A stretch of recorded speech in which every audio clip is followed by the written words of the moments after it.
Hi everyone, welcome to Ultimate Universe Podcast. It's me, Steven, and my co-host Chris. So yeah, we're finally started recording the podcast. Uh, yeah, the world is definitely in fun times, I guess. Yes, basically, and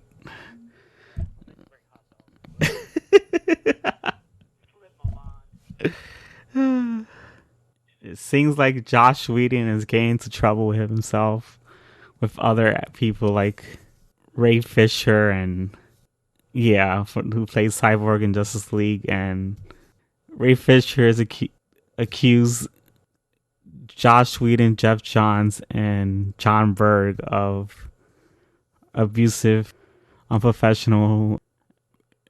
I don't know. I don't even. He's because we don't even know.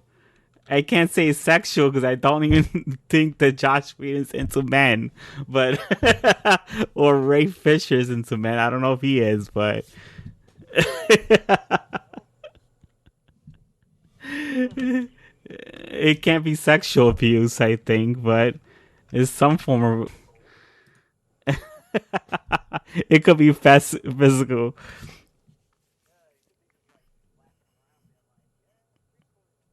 Yeah,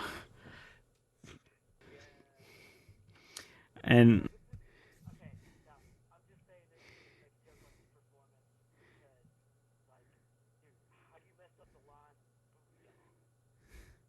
oh,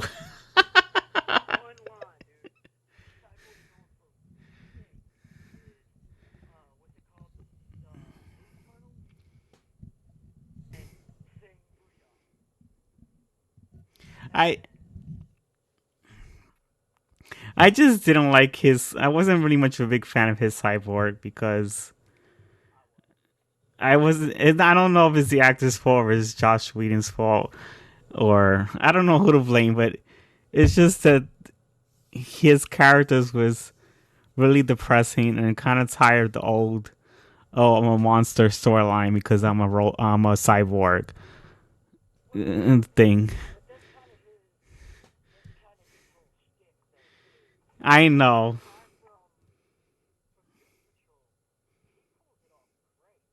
Yes, his cyborg is great, and maybe this is why Ray Fisher is blowing up his career because he's probably mad that this cyborg is getting more of a career. I mean, he's getting more attention than he is. I don't know. So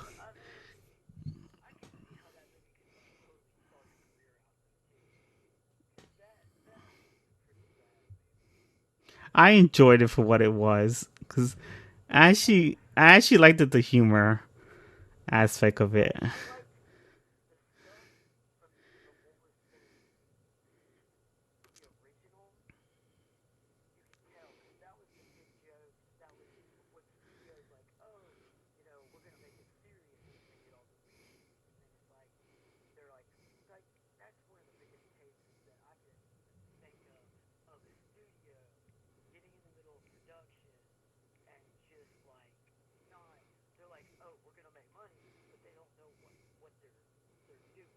Yeah, of course.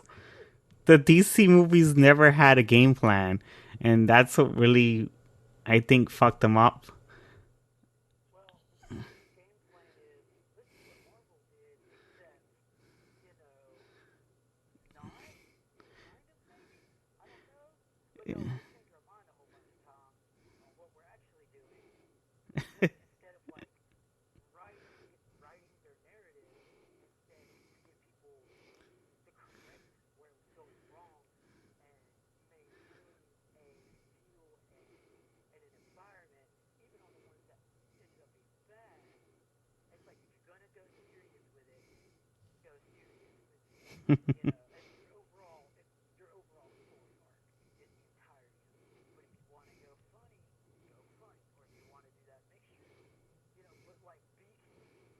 Yes.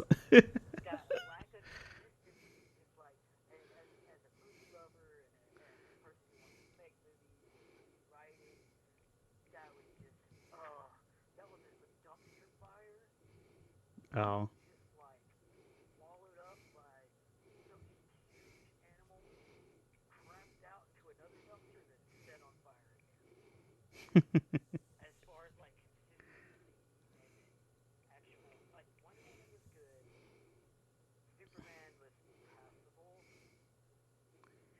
I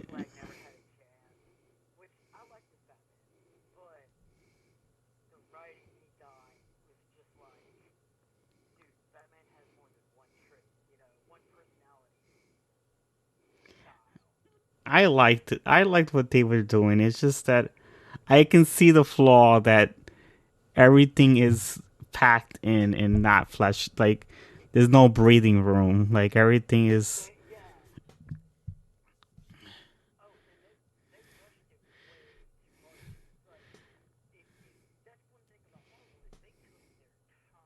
Yeah, that's what I'm saying.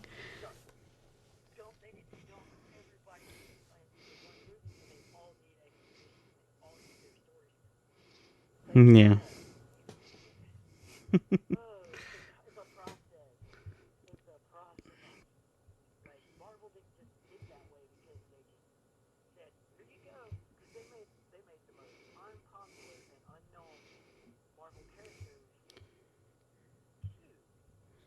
Yeah.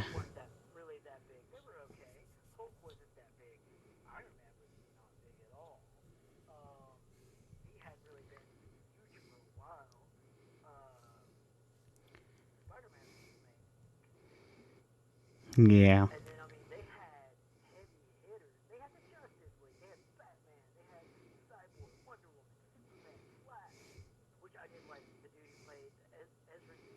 Yeah. He's. Yeah.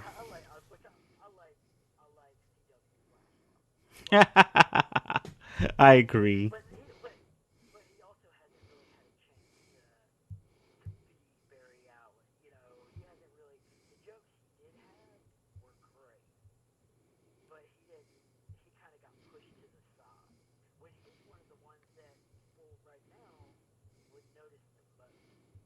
I think that's why I think everyone should have got their solo movie before having a Justice League movie. Because we need everybody's time to breathe.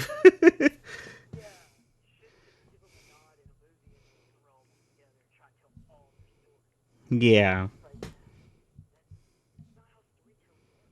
it isn't.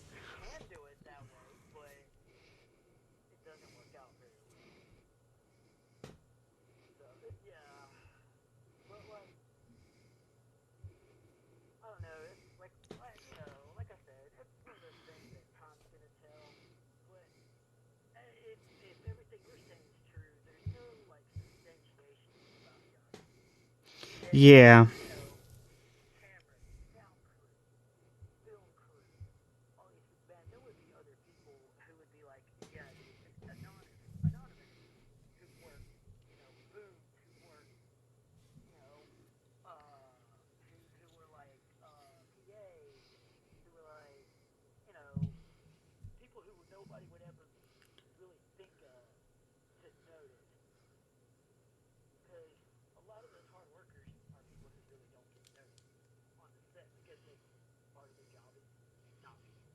hmm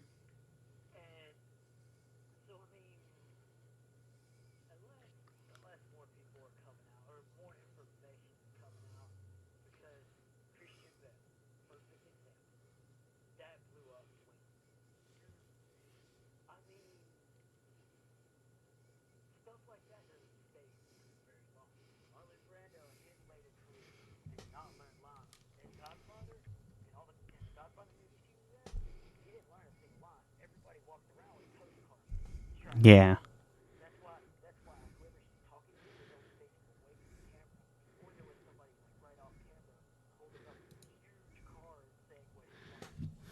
yeah,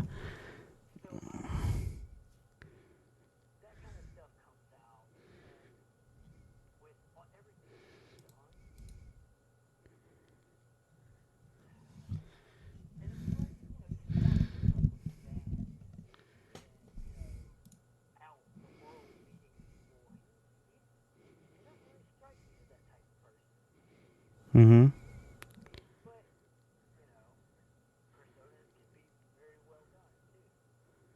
Yeah. I don't know. I just don't know who to believe, and I just rather just be an observer and watch the thing just happen. I just don't know whose side to take, and I don't. I could see both ways. I don't. I don't.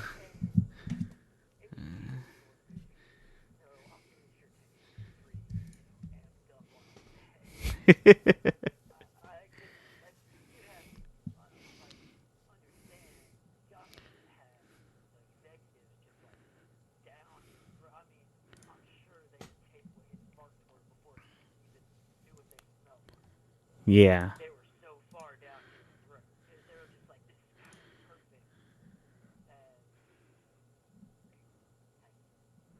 Yeah. But I'm a firm believer in like having substantial evidence rather than just throwing accusations of someone. I had to see evidence and before believing anybody. So that's how I am.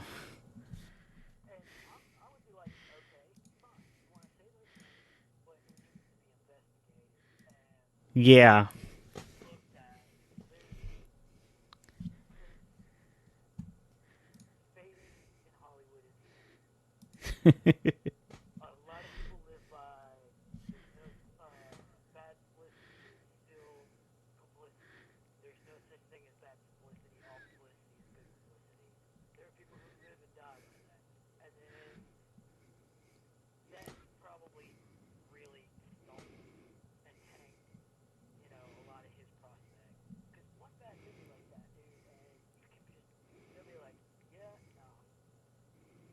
Yeah. And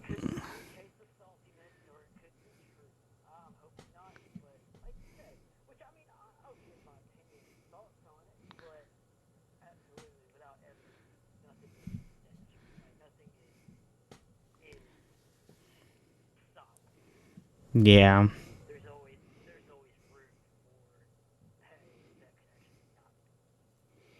Yeah, and who knows? Maybe Ray Fisher doesn't have much of a career, and he's trying to. He thinks that if he just says something, he'll probably get something out of it. I'm not saying that what he's doing is not true, but it's just that some people do that to get attention. So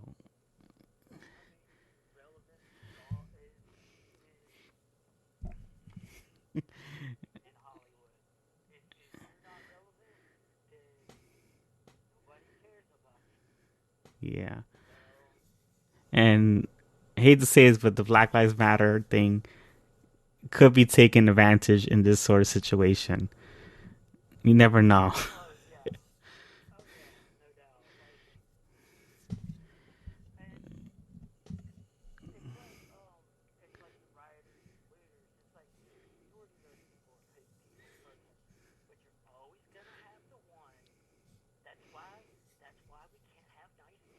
Yes.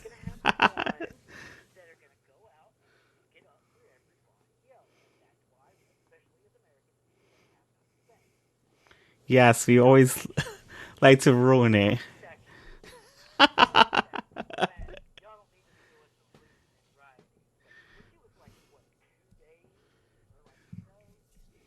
Yeah.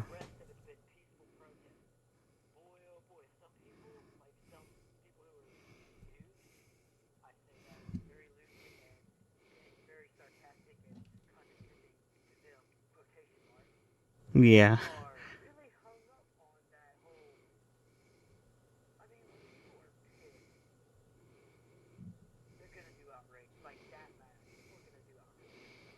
Yes.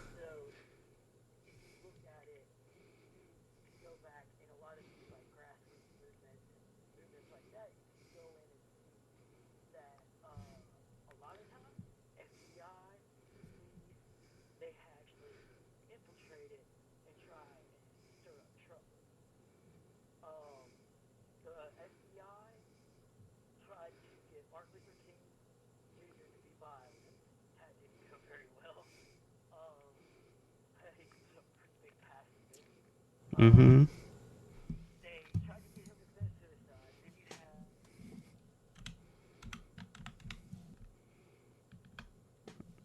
So, so what you were gonna say again? Let's. oh, anyway, there's like a lot of that stuff that sparked a lot of the violence. If you go back and look, a lot of it was started by like cops who were trying to start stuff. Yeah. And then you, of course, like we were talking about, you always have the people who want to take advantage. Mm-hmm. But you know, I 100% support the movement, except for like I know. we need more conversations before, because it's just kind of like happening, and I understand why, and I don't begrudge that at all. I understand totally, but we got to figure out where we're going to draw that line. Yeah. Because there's always going to need to be a line, and real conversations need to be happening with that community to figure out where they're like, okay, here we go. And then, which, you know, it's a conversation long coming. So, I don't know. I wish things could just be better, like you were saying. Yes. I just want things to be better, and I just hope that people are not just causing drama to cause drama, and hoping that people are Yeah. trying to. People should try to just stay sane in the situation, and hopefully everything will go back together smoothly. I don't like that the whole world is going in chaos, and everybody's getting angry at each other, and it's not helping. It's just increasing the stress that everyone's going through. Yeah, So absolutely. I just hope. Absolutely. So if I just watch, I don't know, watch from the sidelines and not take any sides of what happened with Josh Whedon and Ray Fisher, and Yeah. see what happens. See So how yeah, it comes out on the other end. yeah. So what is it? All right. All right, So so we did. yeah, Okay. we're gonna start on episode 9 of our Firefly. Is called Ariel. Great episode, too. Yeah, it is a great episode. So Uh, you really like. You. Okay, this is one that I think really kind of shows how really made River.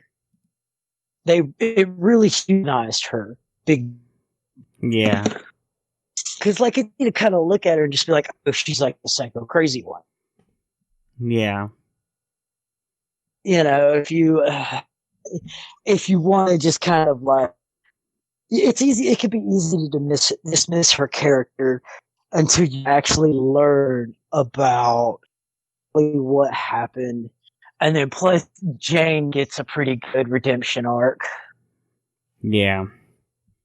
So that was a yeah.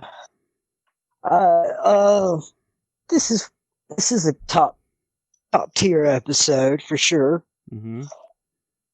So all right. But I see it's contagious now. Now you got me mixing words. It's okay. Jeez. Ah, man. I was gonna be a speech person ish thing. Yeah, so like, all right, what was your overall thought on the episode? I actually enjoyed it a lot. I'm glad I got to learn a lot about River as a character, and I liked how the relationship of the team got together and do what they usually do and care about each other. It was like another family Yeah, episode for myself. Yeah. Yeah, like you really. Okay, here's the thing about being on something like that with people. Yeah.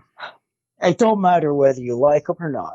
It really doesn't, because you're all gonna have to live together. You all have to deal with each other, and it doesn't matter. Like there are people in some of those kinds of situations that I've been with, and I could not stand them. But still, you kind of you still grow like a camaraderie, so like through the ditches together, so to speak. You know, Yeah, I you agree there? with that. Okay, Yeah. okay. So, So yeah, so I guess we can start with describing what happens in the episode and see what we think of it. So, in the in the beginning, everyone is in the living room kitchen area, and Simon's preparing food for River, but she doesn't want to eat, and Jane said it smells like crotch. That's what I. yes, this smells like crotch. The Simon, I love the Simon. It's good. It's good. It's good. And it's just like, wow. Hey, he went the whole, he went the distance with it at least. Yeah, and then then Zoe and Wash are arguing about the planet Ariel being boring, and then Wash asks Inara if she's right, and she disagrees and thinks it's a nice, beautiful place with good restaurants. I I want to And go to the bioluminous lake. That sounds awesome. A bioluminescent lake. oh I would make that trip because like all it is algae. You swim in it, and as you swim in it, it lights up.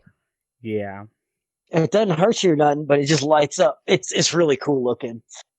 And hmm I would go to that one. yeah, But yeah, Zoe and Wash are arguing about going ashore, so to speak. yeah, and Zoe doesn't want to go, and Mal interjects that saying that no one is going in there, and Jane talks to Inara about her being a companion, and she Mm-hmm. mentions that she has to give a physical every year. Then Guild law. Jane spits on at his tech, and Simon feels gross about it because he's eating. Could you not do that And then Jane ever? does it again.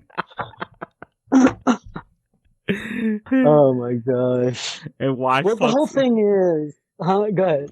That's this Wash talks about hating doctors, and Simon said that present people included. And then Jane mentions. Exclusion. Yeah.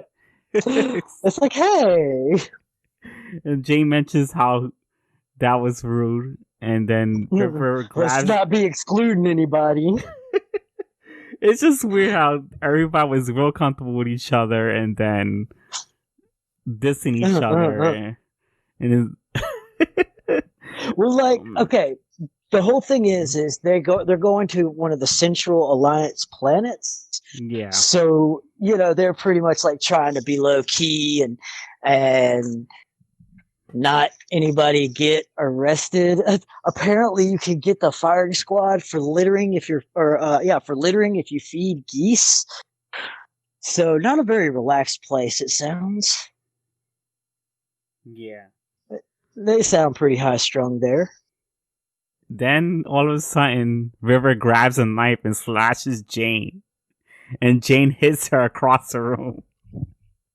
Yeah. Oh yeah. He just straight backhands her.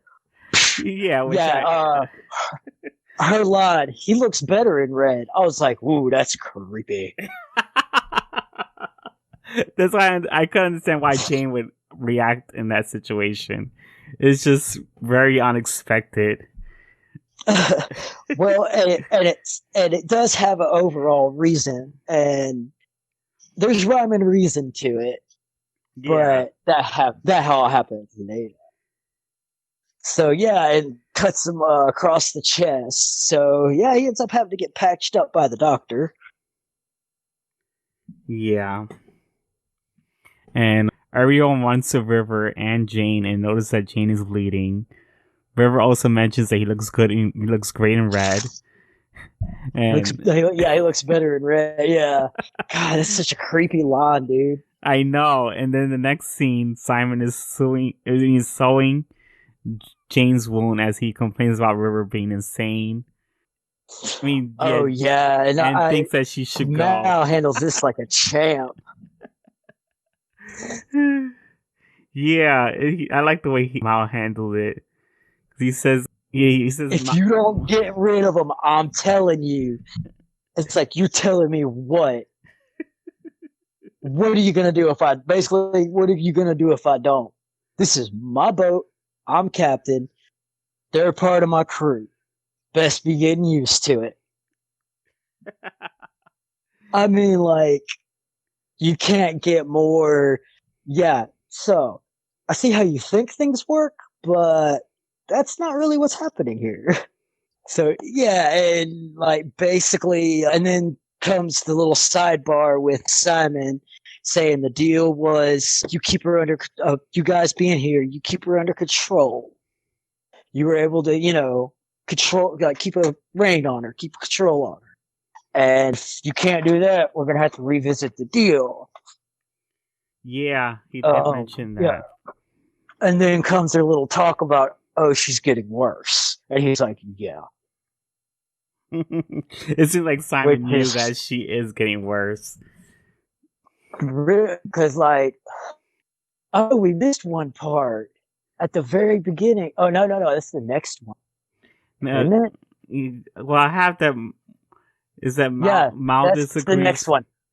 Yeah, I have that Mal Sure. disagrees with with Jane, and Jane says that she might go on a murder spree on everyone, but Mal still Yeah. budges and says that they're part of his crew and isn't going to happen. Then after Jane leaves, Mal talks to Simon about how he needs to check on River or the deal is cut off, which we explain. Then the ship lands on Ariel, and Kaylee is talking to Anara about dating a companion. And after that, Companion dating, yeah. after she leaves the ship, Jane and Mal are talking about jobs as they're playing horseshoe. And Simon, Hey, so close counts. Simon comes Horseshoes in. and hand grenades. Yeah. Sorry. Simon comes in and saying that he's a client. He's a client and there's a job to do. Yeah. Now you got to give it up for this one because this is pretty cool. Which Simon's smart anyway, but this was the top notch idea. Yeah. Yeah, I did like that Simon wanted to investigate what happened to his sister. Right. Yeah. Well, I mean, where else do you go? Except where all the rich people are, if you want to go to the best, get the best equipment and whatnot. Yeah. So, yeah, and it's like, okay, we're not looking for we need to find a client. My pa always said, if a man's not working, he's not looking hard enough. And that's when Simon busts in. He's like, you don't have to look for a client. You already have one. Me. Yeah. Jane asks if he has any credits, and Simon shows the drugs that worth money. And yeah, he starts naming the price. It's like, and that's just what I brought with me on my bag. It seems like he was acting like a drug dealer. I know, right? And it's like, and I like that. It's like, that's the payment, not the job. Yeah. And yeah. And then I have Simon wants to distract the lions while he takes River into the infirmary to check what's wrong with her. And then he explains the plan on how they get to the infirmary. Oh my gosh. Oh, one of the funniest scenes, man, when they're getting ready. Oh god. But yeah, they start he's like, all you have to do, the hardest part is getting in. Once you get in, it's easy to get around. which a Yeah. lot of hospitals are like that. And it's like, all you have to do is get through the front doors.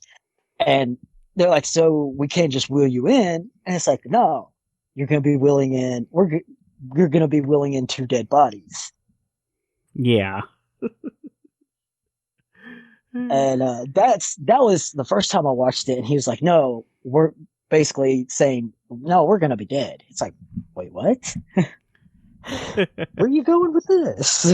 It's just so funny how he explains the plan to them as they're going through it. And It was, I mean, you got to admit, though, solid plan. yes, I know, even though it got ruined and he still made it through. It still all turned out.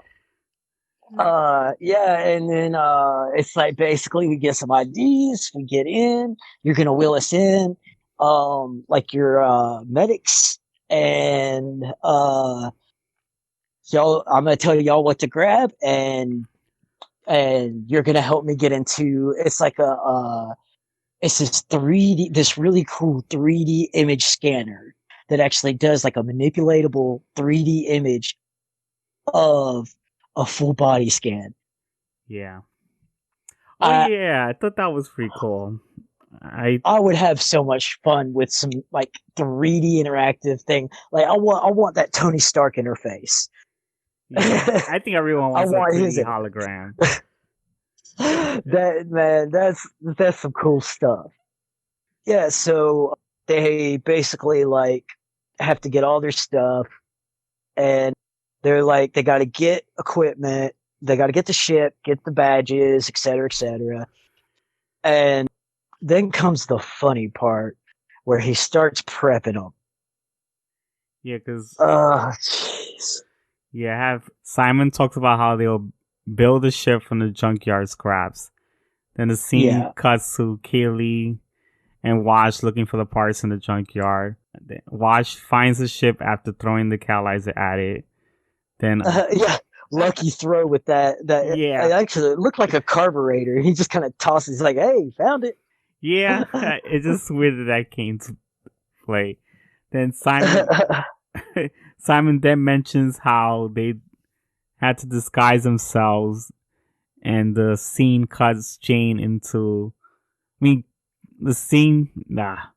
Simon mentions how they had to disguise themselves, and the scene cuts to Jane in a lion skier, and the man drops off a couple of bags to him. Then Jane Yeah. takes everything out of the bag and is making fake IDs for the crew. Simon talks to Zoe, Mal, and Jane about repeating lines, and they're practicing them. Uh, This was a they that were, was funny. the patients were sciatic, non-responsive, and we applied the oh my gosh, I could say this. Corticode electrodes. Who are you, I think I said Jane? that right. Yeah, oh my god. We forgot him. Apply the God damn! I could say this shit too. Oh my god, this is embarrassing. Cortical electrodes, shocks pathway, neural pathways to get a response. They were septic and non-responsive. I don't want to go. Yeah, James uh, is tripping this bit. Oh, dude, it's like, and they're all like in the infirmary trying to go through it, and he's just like trying to coach them through it. It's like, oh, what was it? Patients were seismatic or something like that, and it's supposed to be patients were sciatic, yeah. non-responsive, and then of course they applied those electrode thingies that I'm not going to even try to say again. I know. The funny thing is that it eventually becomes pointless when they get there. Yeah, and dude, the Jane ones are great, sitting there scribbling. And he's like, "And did you apply the electrodes? We forgot them. We forgot those." It's like, what? And it's just like, oh man, because like doctor speak is hard. Doctor speak is really hard. Yeah. Obviously, as I just demonstrated, flawlessly. Yeah. Yeah. It's like it was. Oh man, it was a mess. Yeah, But they finally got it though. Hey, at least. yeah. Oh jeez.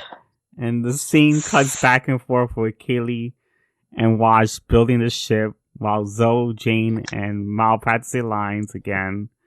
Jane's saying that he gets it, and he talks about schooling. Yeah, if I wanted learning how to go, if I don't want to learn, I'd have gone to school. I know. He's such an idiot. Yeah, but if you were like in a straight up like fist fight or a bar brawl, he's somewhere or a gunfight. Hey, he'd be a powerful good guy to have on your side. Yeah, of course. I mean, that's basically his little his forte right there. He's not needed for brain. He's muscle, and the whole not needed for brain thing is very obvious. Yep. Simon then checks up on the ship and he thinks it looks amazing. Kelly opens the ship and Jane, Zoe, and Mal walk out in security guard gear. This scene was just very freaking weird because Medic gear. It was medic gear. oh, it's just Yeah. it's just weird that you see Mal talk, not Mal, Simon talking, and then all of a sudden you see them come out of the ship, and it's like, what the fuck just happened? If I didn't know any better, I think y'all were real doctors. Yeah, Mal. Solid line. Yeah, it is a solid line. Mal says they all they need is patience. But Simon says no, they actually need corpses because Simon and River That's yeah. will pretend to be corpses, and Jane mentions how he likes his plan already. I think he only likes his plan because he's what he's about to do later on in this episode. Well, I mean, he doesn't exactly have a hard fondness for him. So, not having to worry about it anymore is kind of on his list of, hey, that'd be a cool thing. He's pretty apt to try and get rid of them. Yeah. I just like what happens to him later on. Yeah. Well, it's crazy. Yeah.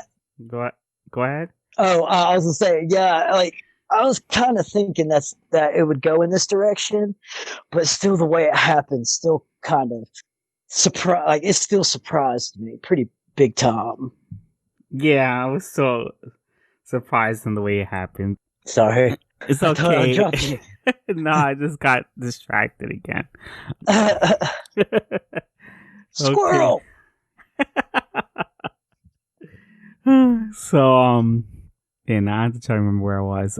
All right, so they all came out, and No, I see. after where I am. this, Yeah, I got he it. goes to River and is like, time to go to sleep, Mei Mei, which Mei Mei, by the way, is sister in Chinese. Oh, because I have Yeah. here that Simon explains the plan to River. River cries about she cries and says she doesn't want to do it. She doesn't want to go back there. Yeah, and Simon calls her. She basically has like a semi-psychotic episode of where they prick me with things over and over, and I don't want to go back there. Like she has a pretty big breakdown, and you're kind of like, what in the world? But it's just kind of like that's not where she was. So it was kind of a weird scene until everything else comes together. I mean, I could see that her PTSD is acting out, and she doesn't want to go through that ever again, and it's just Well, it's just the fact of because of what they did to her, she has special abilities. yeah. And so they just kind of manifest in different ways, like freaking out or having breakdowns or episodes. So, or just being totally badass out of nowhere. Yeah. Yeah. Breadcrumb. So yeah, he tells her to lay back and he puts a needle in her, and they head to the hospital. Mal asks Jane if everything's okay between him and Simon. He says yes, as long as he doesn't start anything. Yeah. Which he's solid plan. He's full of shit. Yeah, Doc's got a solid plan, and as long as they keep their end, then hey, everything's good. Yeah, and then Jane is also he's he practices lines again as he's talking to Mao. Yeah, Jane does this the whole episode, and then Mao, Zoe, and Jane get out of the ship with the courses and into hospital. Mao talks to the front desk and they let him in. Jane says his line out loud, and everyone looks at him stupid, but he keeps Oh yeah, walking yeah. and enter the morgue. So okay. Here's because I really like this scene. It's they walk in and it's like we got a couple of DOAs dead on arrivals, and they're just like take them to the morgue, and so Mal's just like, hey, that's easier than what I thought it would be.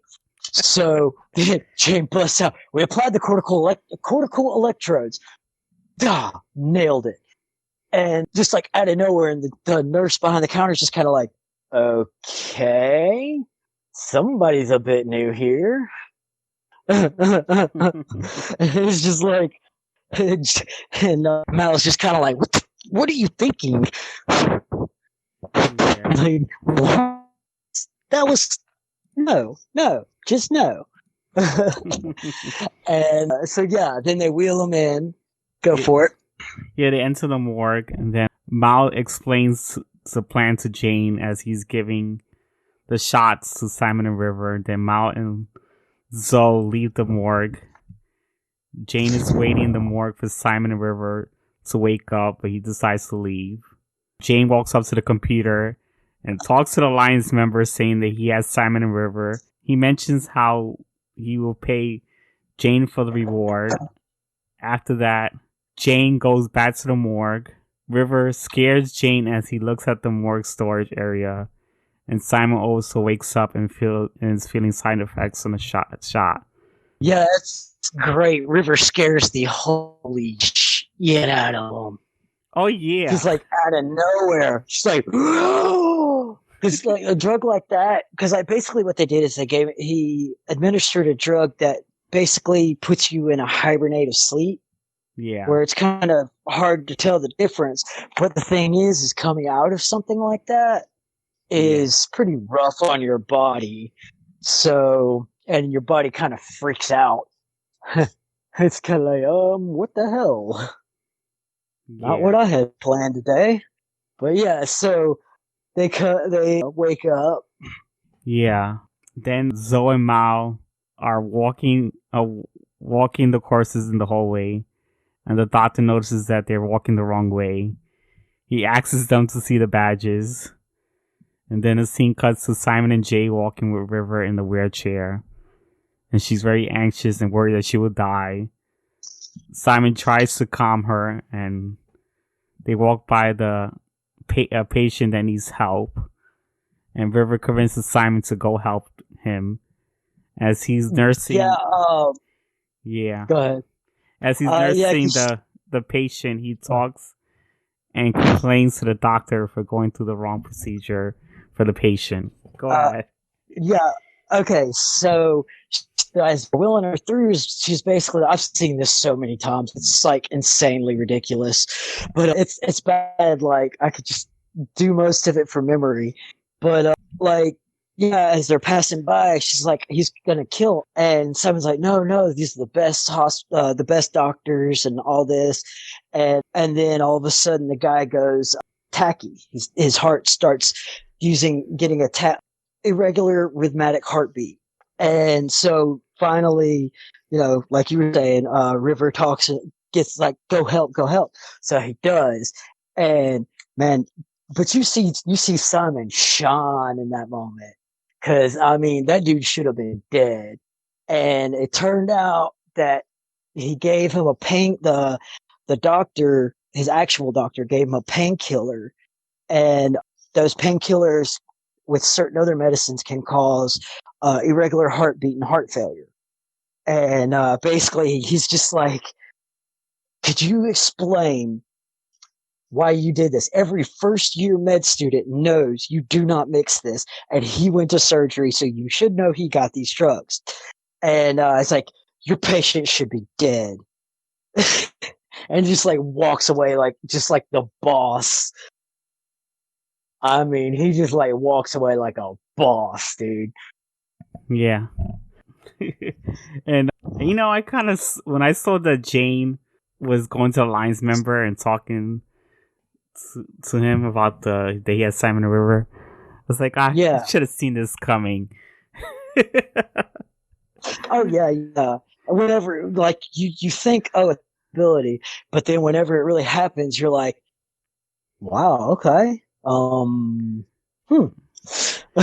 Yeah, because not really the way I saw it. Because I thought he had character development in that Jamestown episode, but then he fucks it up here, and he just goes back to his old ways, and it's just like you see that he hasn't changed. Yeah, it's just kind of like he goes through these flexible moments. Yeah. But Jane is a man with quite a morality, so at least up into a certain point in the show. But yeah, you can really tell he has a pretty flexible morality. Yeah. So I mean, yeah. What can you do? You're a criminal, I guess.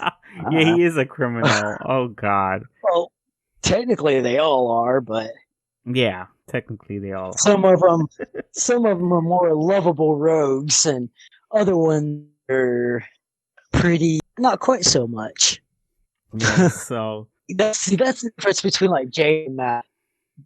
Mal, he's like the lovable rogue, It's like, oh, I know he's a bad guy technically, but he's not like morally dubious. Yeah. But Jane's a bit different.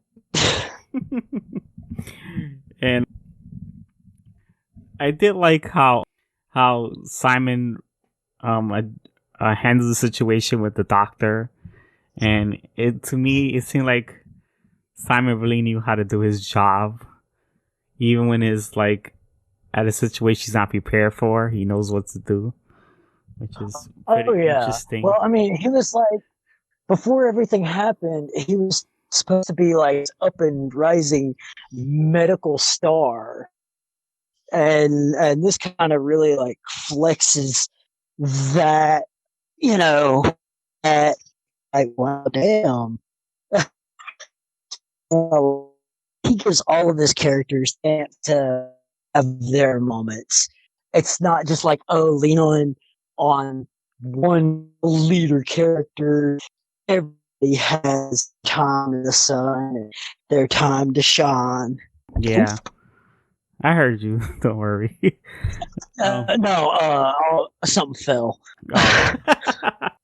So yeah, that was a good way of handling that. So the doctor is complaining to Zoe and Mao on how they are rude and disrespectful, and as he's complaining, so shocks him, and they quickly leave. I like that. Clear. It's like clear. Shut up. I'm trying to do my job here. It's like, cheesy, but you pulled it off. Yeah. And then, I mean, gosh. Oh, that's so wonderful. Yeah. River and Simon reaches the area to test her. Then it goes back to Mal and Zoe, reach their destination and have trouble getting in. They eventually get in after a few tries with the key card. Yeah, they used their doctor they knocked out. They used his key card. Oh, that's what they did? Because I thought it was funny how that they was trying to get in and it wasn't working. Yeah, the ones that they had actually bought were demagged. Yeah. Hypnotized. Yeah. For show. Yeah. So the scene cuts back to Simon and River preparing, and cuts back to Mal and Zoe dropping the doctor off the medicine area, and they take all the medicines that they need. It's just funny how they just dropped his. Yeah, they just dropped his body there and just started taking everything. It's like, man, dude, so not bad. Dude was kind of a. Yeah, he was kind of a dick. But he saw something suspicious. Of course, he would act that way. He was apparently the only one there who actually knew the spots, speak, and how to play. Yeah. So yeah, okay. So, like sweep up, grab meds, dump, doc. That's my. Hello. Hey. Yeah, because the connection goes in and out. Sorry. Yeah, that's my name for that dude. But yeah. All right. So they get the medicine. Yeah, they get the medicine, and Simon gets River into the machine to examine her, and then it cuts back to Malcolm and Zoe exiting, and then it cuts back to Simon and River as he examining her. He notices that they remove a part of River's brain, and he mentions that they cut off her amalga. Yeah, amadilla. I forgot how to say it. You said it right.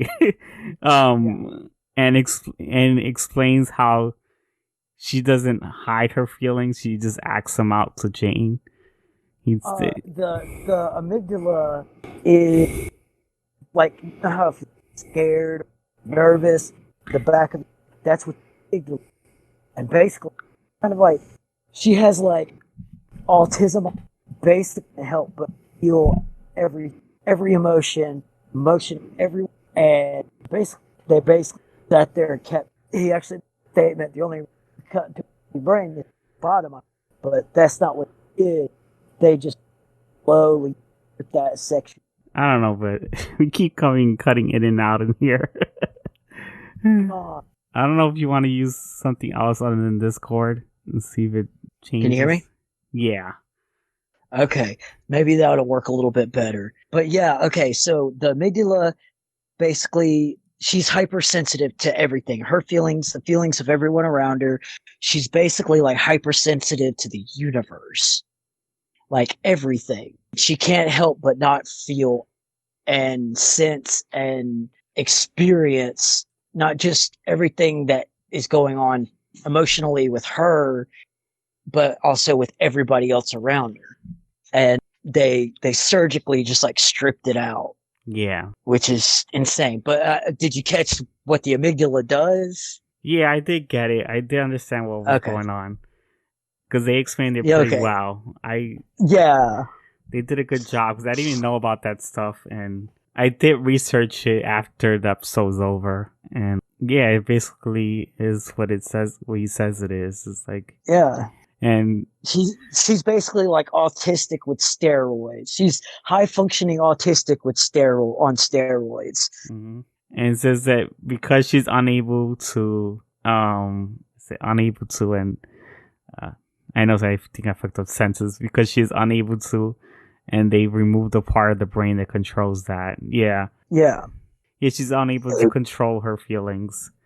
Right, and it's kind of like if, like, you know how in movies you'll see people like take acid or something and they seem hypersensitive to the world, except this is that just massively, insanely more powerful. Yeah, because I know that when, like, every time we as humans, when we have something going on with ourselves, we sometimes hide the feelings instead of acting out on them. And it seems like River doesn't know how to control that because she doesn't have that part anymore that tells her to hide her feelings. So she just acts them out. Yeah, well, and then also once we get to the part here in a bit, well, okay, you already everybody knows that James is snitching. So, like, basically what they're hinting at is that she knows about these things beforehand. Yeah. That's why she's like, I don't want to go back. I don't want to go back. That's why she cuts Jane, is the fact of she already knows what's going to happen. Okay. Yeah, it's pretty crazy, but Well, I don't know that really, part. it's not really just like explicitly said, but it's pretty. When you see the movie, they go into a lot more about what she's able to do and all that. But yeah, it's pretty. It's heavy handedly hinted to of the fact of she's possibly psychic. Okay. Yeah, I'll see what and happens with that. it's pretty cool. And that's why she had her little PTSD episode and everything, was because she was able to know that something was about to happen. Okay, I see. Yeah, So I can't wait to see the movie then. So Jane is trying to convince them to leave. Uh, River gets anxious again, and then Simon starts arguing with Jane. Then yeah. they eventually He's re-leading them to the back door, yeah and they they're like, "Wait, what?" yeah it says they eventually leave the place to go back to the ship as they're heading over there, and then the lions catches them. Yeah, he catches up. They catch up with them. Yeah, basically, like Jane led him right into the ambush, Yeah, and yeah, the yeah, dick move, Bruno. Dick yeah, move, Bruno. yeah. Everyone gets arrested, and he doesn't. Yeah, The fucked up good. thing is that the guy doesn't give him the money that he promised he was gonna give him. Yeah, he's like, well, okay, how are we playing this? So you taking me in? When do I get my reward? He's like, oh, you mean my reward for apprehending the fugitives? And it's like, oh wow, really, dude? You trusted the law? You really thought this was gonna go good for you? Okay, Yeah, yeah. I thought Jane was stupid because, like, come on, you should never trust the Lions with anything. They were gonna Oh screw hell you no. in the end since the beginning. Think like hyper surveillance state and police state, just like 1984 realized in the book 1984 that that whole hyper surveillance police state type thing, except hey Alan Alda, except for sorry except for you know, they have such a gripping control over the central territories, and it's they're fully they're full authoritarian, absolute, you know, absolute power. So I mean, really, you can't trust that kind of political system. Yeah, I mean, it's like a communist system. oh, dude, no, it's what communism wishes it could be. As he's saying, it's worse. Oh yeah, no doubt. I mean, think about it. They'll give you the firing squad for littering if you go and feed ducks bread. Yeah. So that's pretty yeah, authoritarian. Yep. I mean, they seem to be accountable to nobody, the alliance and everything. So I mean, if you have absolute power, why not just use it absolutely? Oh, like Palpatine, the ultimate power. Ultimate power. Yeah, except I don't think you're supposed to cook your steaks that well, dude. Yeah. But oh yeah. Well done, Palpatine.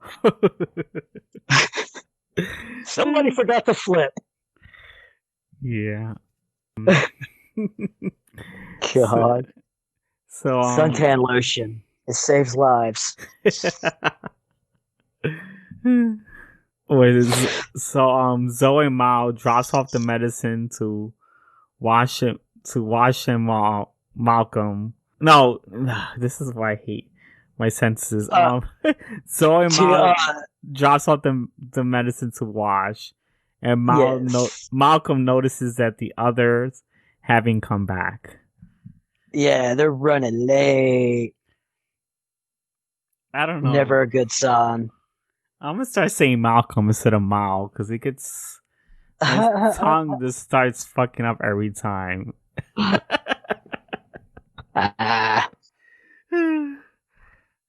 You do you. Maybe he's actually saying it wrong and you got it right. I'd just And go with that. I'd be like, hey, he just doesn't even know his own name. That's it. I'm right. yes. Then Jane and Simon are arguing about how to get away from River yamming about Christmas. And Jane Oh asks her to yeah. shut up. They stole the spirit of the season. Don't look in the closet. It's not in the spirit of the season. The presents are greedy. Basically hinting at the fact of that he was going to be getting paid to turn them in as a gift to the Alliance. Subtle text, man. Subtle text. Yeah. I don't know, but it seems like to me that River was just doing that as a distraction. Well, I mean, it's just kind of like weird. I guess because I don't know, I'm crazy, but I guess it's like it kind of like I can understand it or something. I don't know. I speak crazy knees, so I'm actually quite fluent in it. So it's like everything she was saying though like made sense to me. Oh gosh, that can't be a good sign of good health. Oh God. I mean, I get what she was saying. It's like if you get greedy, then you're losing the spirit of the sea. Of the things that you have that you shouldn't take for granted. Yeah. That's how it came off to me anyway. I'm probably looking too deep into it.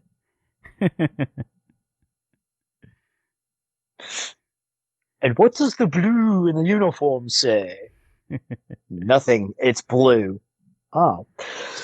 So yeah, and Jane, man, he's just like, shut her up.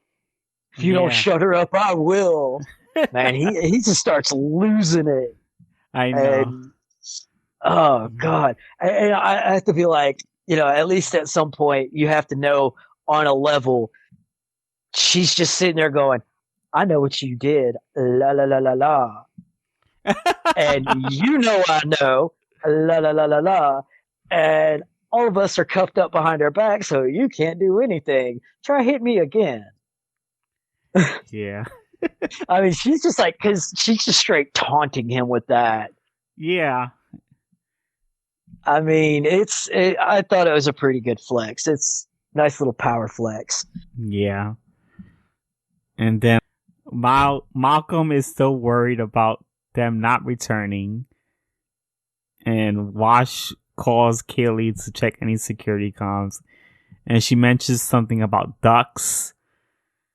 Yeah, no chatter except something on a pipeline about ducks. Yeah. And it's like that 1 second, he's like, oh, they got pinched. It's like, because I mean, since he fought in the war and everything, I'm pretty sure he had intel on, their their their linguistic use to hide what they were actually saying. Yeah. Because I mean, you got to kind of learn counterintelligence. There's always something about ducks when it comes to Wash, I notice. Ducks and dinosaurs. Yeah. Curse your sudden but inevitable betrayal. And we shall call it this land. Man, that's the minute he tried. Like he caught my heart. I was like, that dude, the Hawaiian shirt, and that right there, dude. Oh, so at least he got rid of them. Well, I'm not sure I'm gonna give. Anyway, at least he got rid of something that he had in the very beginning that he decided to get rid of. Oh. When he first meets the. Oh, we did go through that episode, didn't we? The what episode? Where God, now I can't get the episode order right. Where they go back and tell the whole history of how got the ship, and Yeah, yeah. everybody ended up okay. So yeah, he lost the caterpillar, that upper lip caterpillar. Oh, He looked weird with a mustache. oh yeah, he did. That weird looking mustache. It was just like, oh, dude, I don't know if you're gonna fly the ship or if you're a pedophile. You got a solid pedo stash going there, buddy. Yeah, that was a weird freaking stash. Oh boy. But yeah, so like the ducks and they know. So they're like, "Oh great, now we got to go get them." Yeah. So Mountain Soul makes a plan to go get him, and then yeah, because Malcolm felt like they were getting caught by the feds. That's why he went to go get him. Yeah. So Yep.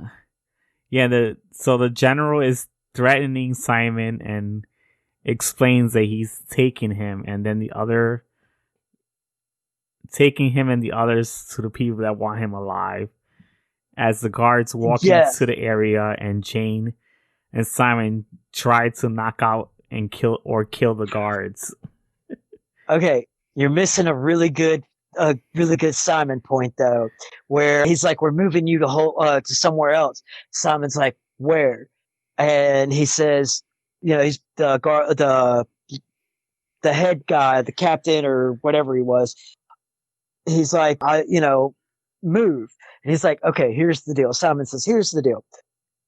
Whoever wants us alive.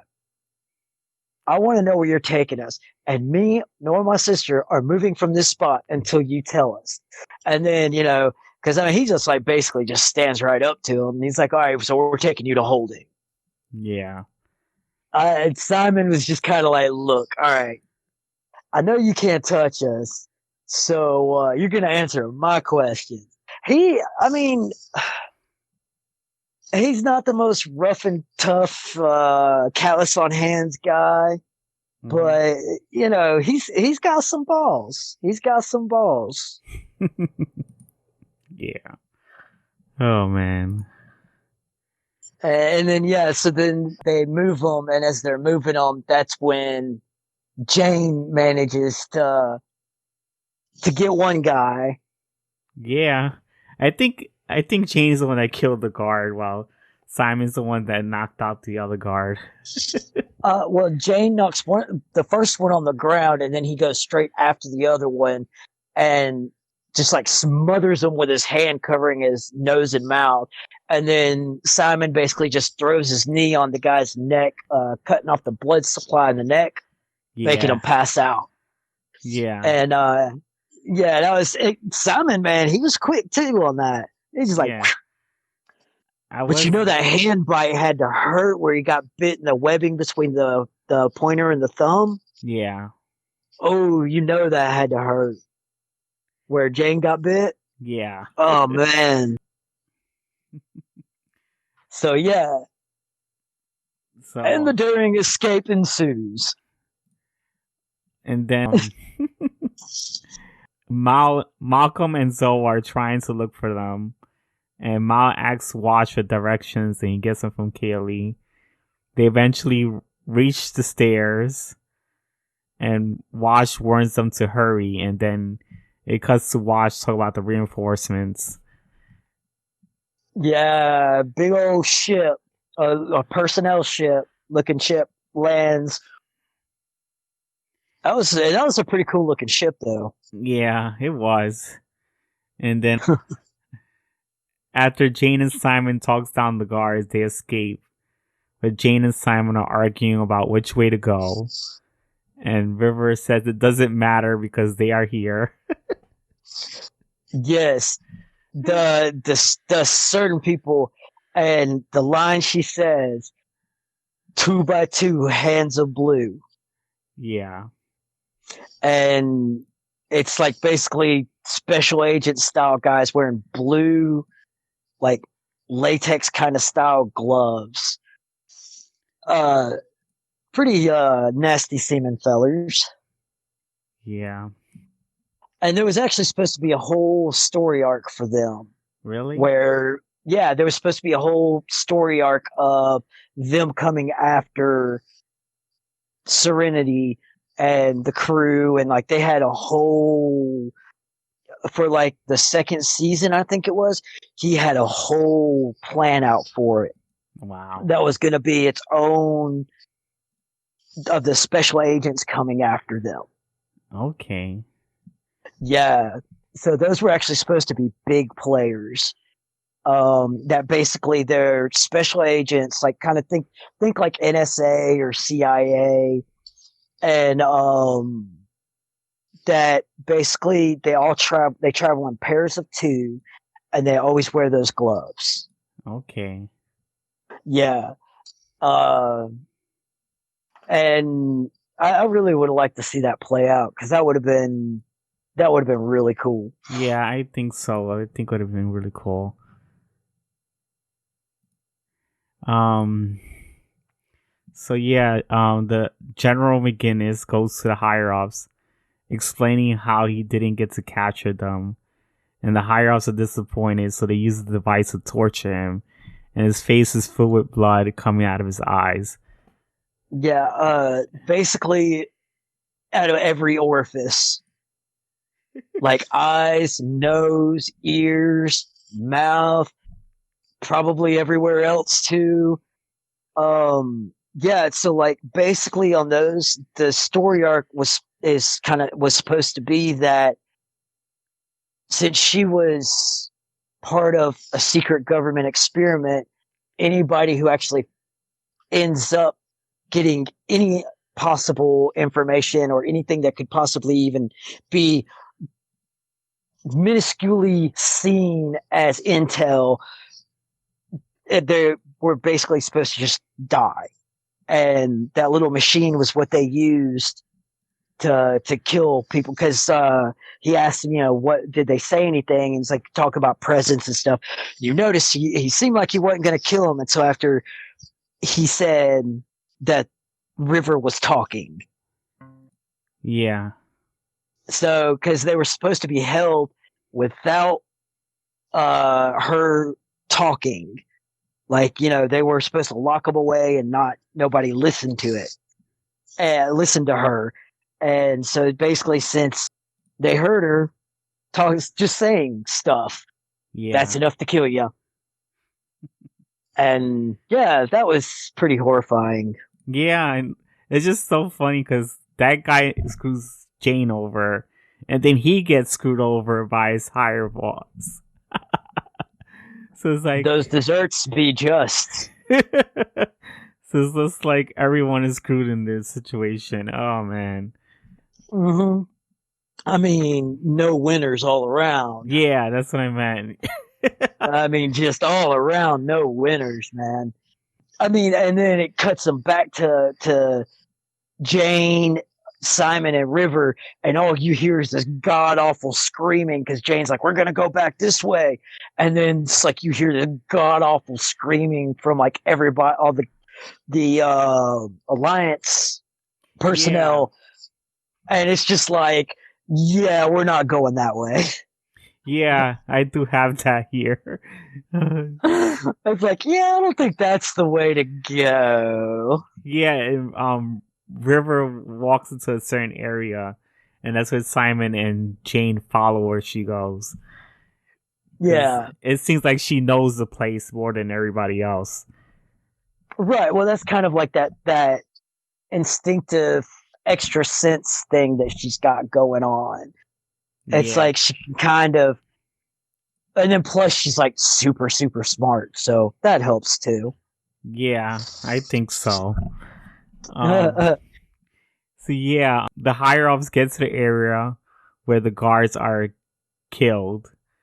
Yeah, they kill the remaining guard that was still alive there, and as Simon and Jane River are escaping, Jane is trying to break the door with the gun, but Oh suddenly, yeah, the sonic gun.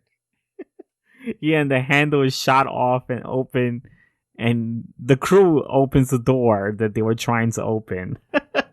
Yeah, and it's Mal and Zoe, and it's like, what are you just standing there for? That scene was funny. I was not expecting that. Oh man. Yeah, and then go ahead. No, you're good.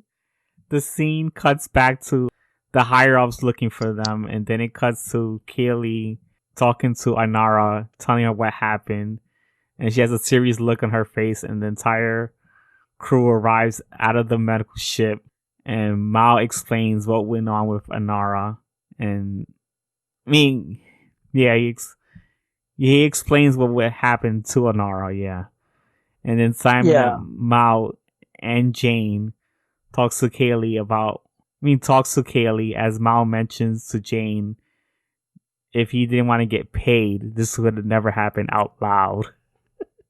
Oh, yeah. So he's like, oh yeah, me and Jane will unload everything, and he just like after everybody leaves, takes that big old pipe, tink, knocks Jane the fuck out. It's just so funny because no one reacts to it, and Kaylee asks Jane what happened to his face, and then Simon compliments Jane on how he escaped. Oh yeah, that's right. I'm jumping ahead. Oh, Yeah, because I'm just running. I'm speed racing. You're marathon and I'm speed racing. What the hell? All right, slow my roll here. But yeah, so what happened to your face is like guy hits me, I hit him back. And yeah, and it's like Simon's like, you should have seen him. He was so brave. it's just so funny because like Malcolm knows what he did, and he's tried to get people's attention to it, but they had like everyone's oblivious to about it. So Well, Malcolm, yeah, and then like River looks like she's just like looking like this is kind of bullshit. Like she's got a salt look on her face. Like, yeah, he don't deserve this. He doesn't deserve this attention. And yeah, it's just like they're going on about what are you gonna do with your share and all that. and I think that's why Malcolm like decides, you know what, I'm gonna talk to Jane privately, and everyone go do your jobs because he has to handle his Yep. situation. Yep. It's like, oh, me and Jane got it. We'll unload it. Y'all got stuff to do. Y'all go do what you do. Man, and I mean in Mouse, place, it's pretty easy to tell what happened. Cause I mean, that was it was too well constructed for it Yeah, to have gone that wrong. Like pretty it much. was just, it's like, and then plus it's like, well, why are these extra things happening that shouldn't even be a factor that's complicating things, which he points out. Yeah, And yeah, he's just like, he just lead pipes Jane, knocks him out. yeah, he does knock out Jane with the tool, and Jane wakes up in the escape section of the ship and talks to Ma with the walkie-talkie. Yeah, he's in the cargo back airlock, and it has like this piece that comes up and seals, and then there's of course like a bulkhead door right there. So like Jane's kind of like, because like it's like where you would put stuff, you'd seal the bulkhead, and then you'd open the back door if you wanted to like eject something out of the ship. Yeah, So like he's got him like trapped in there, and he's like got the walkie-talkie, tack tack tack on the little window. yeah, and then Malcolm opens the hatch and asks Jane why did he betray the crew, and Jane denies that Yeah, anything happened, but yeah, he's Mal, like, I'd never do that. yeah, and I like how Mal talks into him into admitting it, and Yeah. Well, here's the thing, though. He doesn't actually open it. This is the clever part that I like. He didn't actually even open it all the way. He opened it probably about maybe 3 inches. Now, in a ship, if you're going out of atmosphere, yeah, like if you're going escape velocity on a to from a planet with a decent atmosphere, which Ariel would have. It's pretty much like it's an Earth-like planet, Yeah. and what will happen is that will go negative pressure in that room, and he basically would have been completely ejected out of the back of the ship through like a 2-inch crack Yeah. in that back seal, that back cargo seal. So like he's just like, yeah, you're gonna be a lot thinner once you pass through that little crack. And I mean, it's just like I never do that, Mal. He's like, oh, and then I'll also but I didn't do it to you. And then just Mal's face changes. He's like, you did. You snitch on any of my crew. You snitch on me. You did it to me. Yeah, I actually like that line. It was Oh yeah. I mean, so that's how it is. I mean, that's exactly how it is in that kind of yeah. situation, whether you're in a military team or you're like, you're a little gang of robbers or whatever. You gotta, if you're not close and if you don't have each other's backs, that's how people get hurt. That's how things go wrong. That's how people end up dead. And so, Yes. like, and that's a personal thing, man, because it's especially considering how much he's emphasized and has gone to bat for Jane and emphasized, if you're on my crew, I got your back. And Yeah. they're on my crew. And then Jane he's just like, but I don't care. I would rather be rid of them and have money. Yes. So, I mean, that's a pretty personal blow to somebody. Yeah, it was. It was a really terrible thing, and I don't know, but if I was Malcolm, I wouldn't not trust him again, but he did. Well, okay. I get it though. I understand because it's the point of he's when they're having Mal starts walking away and going up the steps, and so Jane's like, "What are you gonna tell him?" He's like, "What do you mean? Are you gonna tell him what I did?" He's like, "I hadn't really thought about that." He says, "Make up something. Don't tell him what I did." And that actually says that Jane does have a conscience, and despite making bad choices sometimes, he does actually have a care for that crew and that ship. Yes. And even in his death, he basically says it too. He's like, I don't want them to know that I did such a horrible thing to them, because he's admitting I don't want to hurt them. Yeah. And this is his big turnaround too. I mean, he's still an asshole, but this is his big, like, kind of more committed to throwing himself more into being more emotional and stop being so selfish. Yes. So like I thought, like I get why, because it's like, so you actually do care what they think about you. You do care, you know, that you did something wrong. Yeah. Granted, you tried to weasel out of it, but you did something wrong. Yeah, he did do something wrong. I just hope he learns from it. And then he hits that button and the back bulk seals, and he's just like, whew. James is like, holy shit, I almost just got killed and spaghettified.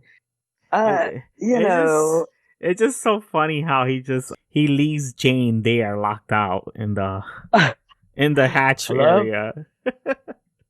Hello? Anybody there? You gonna let me in? It's like it's like I forgive you, but I want to make you suffer a little bit. It's like, hey, I let you live, but I never said I was gonna let you out right away. Yeah, which I did like. You got to give him some Uh, punishment. oh yeah, yeah, yeah. And Mal's creative. Mal is quite creative. And then it's like a scene after that. There's a Simon Sees River drawing, and gives her the shot, and she mentions how she doesn't want to sleep, but Simon says this isn't about sleeping. It's about time she wakes up, Yeah, and it's that's time where for it you to wake ends. up, May May. Yeah, I love that line. No, you're not going back to sleep again. It's time for you to wake up, May May. I was like, damn, that's touching. Yes, it was. It was like, Uh, that was powerful. I thought that was really powerful. yeah. So overall, I thought this was a good episode. I did like it a lot. Oh, the comedy was on point. Yeah, the comedy was on point. The emotions were on point too. Oh yeah, no doubt. Because like this was one of those episodes where yeah, it's got a lot of comedy, but still the emotional stuff like really makes you want to like it makes you it invests you into the characters a lot more. Yes, I feel. Especially Simon, Jane, and to a point River, though she gets some more powerful stuff later, but River really kind of I like how they really like I was saying, you know, they humanized her really well. Because at the beginning you're just like she's clearly insane. And then you realize, oh well, maybe she's not quite as insane as it seems. Yeah, I just have to see And then more before I actually know what's going on. but now you see but are you starting to see why I like Mal so much? Yes, I do see why you like Malcolm. I mean, I mean, he's yeah, he's an asshole, but I mean, he's a good I'm an leader. asshole. He's a good leader. He cares. He doesn't mean to be an asshole a lot of the times he is. And Yes. like, you know, he's just trying to do his best. Mm-hmm. He's trying to be human.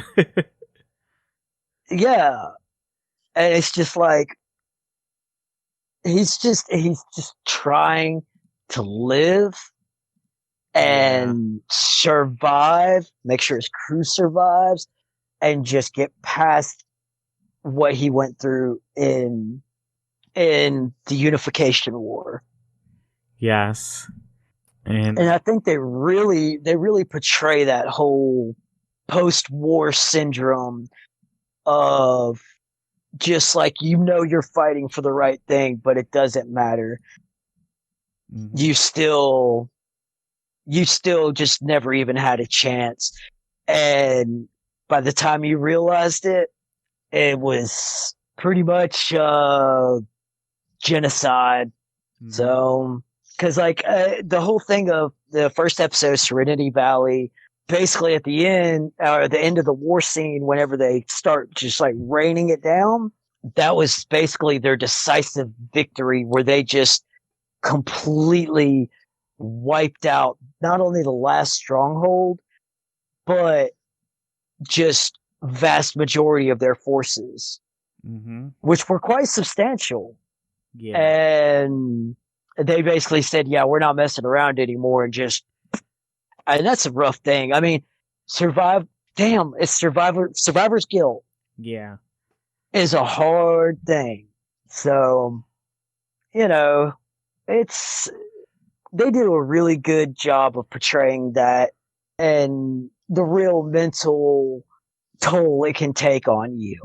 But you know, like Jane at first when I saw this, like the whole turn and then him coming back, I was like, oh, so like the next episode he's just gonna be back to old Jane, and and I was glad that he didn't just like, oh well, okay, it's an episode change, let's go back to the formula. I'm glad that this actually did affect him in a long term, Yeah. and it really that I think this episode like Jane had his moments, but this episode after this, Jane really becomes a likable character. I hope so, because I don't haven't seen the. He's still not that great like of a person, but he's trying, you know? Okay. Like he's trying to be better. So yeah. So what else is there to talk about in this for this episode? Uh okay, what was your rating for the episode? I'll give this one a 9 because I liked it a lot. I enjoyed it. Yeah. I thought it was. I thought it. I could concur. You know. Cause Oh, we did miss one joke what joke?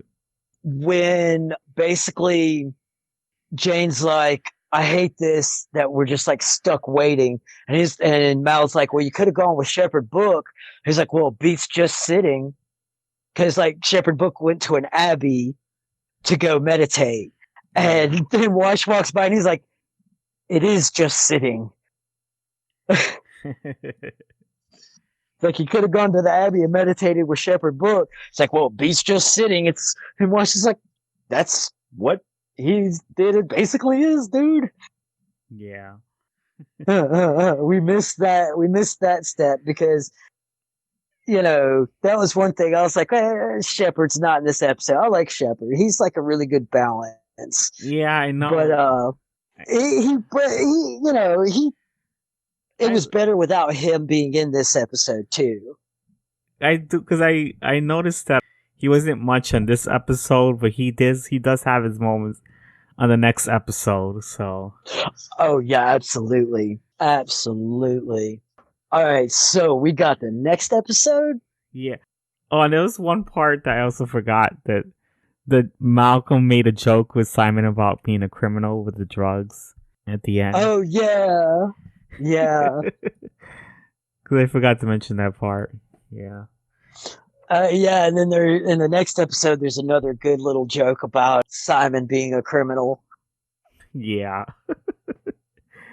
It's just like Simon ends up being a criminal when he doesn't try to be. I look, Simon's line on it is gold. Yeah, I'm gonna start talk about the next episode, which is War stories. yeah, it's War Stories, and this is another interesting episode, I think. Oh yeah, and we get to see somebody come back around. Yeah, pretty. Very excited about Reputation. Yes. Oh, Dude, that guy's demented. yes, I noticed that. And is he German or something? Or He's either like Czech or Russian. okay, Something, yeah, he's like from that kind of area. He's either like Czech or Russian or he sounds more Russian. And then plus I think he was supposed to kind of have like a KGB style kind of vibe. yeah, that guy is pretty sinister. I tried to do research of where the actor who plays Niska is from, but there is not much information where he's from. But okay. I have no idea because that's the only thing I've ever seen him in. That's the only credit I've ever actually seen, movie or, film credit, whatever you want to say, I've ever seen on him. So I've never seen him in anything else. Oh, I haven't seen them in anything else, but he's still working. Oh, okay. Surprisingly. He's a good actor. Yeah, he's pretty old. He's in his 80s. Oh, man. But he's still working. Well, I mean, dude creeped me out, and that's a feat. Yeah. He plays that character really well in this episode. Yeah. So I'll start describing this episode now. So it starts with Shepard and Simon talk about Shan Yu and how it relates to his sister and why the government did that to her. All right, history lesson real quick. Let me pause you. History lesson. For those who don't know, Shan Yu was a Asian war general. He wrote the book, The Art of War. He was sadistic. He was crazy. And he liked torturing just for fun. He liked seeing what the human limit is. And they actually use a really good quote that in his book. It is, live with a man, dine with a man, share his table, share his wife, but tie him up and hold him on the edge of a volcano. And on that day, you truly meet the man. Yeah. Now, that's got context. And basically, like, he's saying that you could sit and have a conversation with somebody. You could know them for years, decades, but until it actually comes down to do or die, and until they're pressed to their ultimate stress limit, you never truly meet what a person can become or do. Oh. Yeah. So he was a sadistic. He was sadistic, sado crap, just like Simon says. But it's an interesting Art of War is an interesting read if you want to get into the head of a true psychopath. Oh.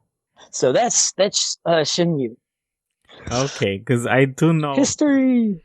I do know some stuff about Art of War. I mean, there's a Deadpool book that's called Art of War, and it talks about that stuff.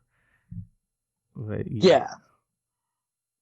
Shin Yu basically like wrote the manual that like Nazis used, the Japanese used in their crazy sadistic camps, that the Chinese used. I believe he was Chinese, if I'm not mistaken. He was a Chinese general. Okay. But like any Stalin, Hitler, Mussolini, all these people, not Karl Marx, but some of the regimes that formed around his policy, Kim Jong Un, those people idolize him. Oh, apparently I never saw this movie. Apparently, he was a main antagonist in Mulan. What the remake? No, I think it says the animated one. Oh, the animated one. Oh, he was the old guy. The what was it? The one that tries to get her like in trouble, wasn't he? I don't know. I never saw that movie, so. Oh, okay, I okay. just looking in the. I just typed Sanyu in Google, and that's what comes up. Yeah, he was a pretty not very cool person. Not very chill at all. Okay. Dude needed a joint or 7. Yes. So yeah, Simon shows the brain scans to Shepard and tells her that he's trying to find ways to help her. I think at this. Yeah.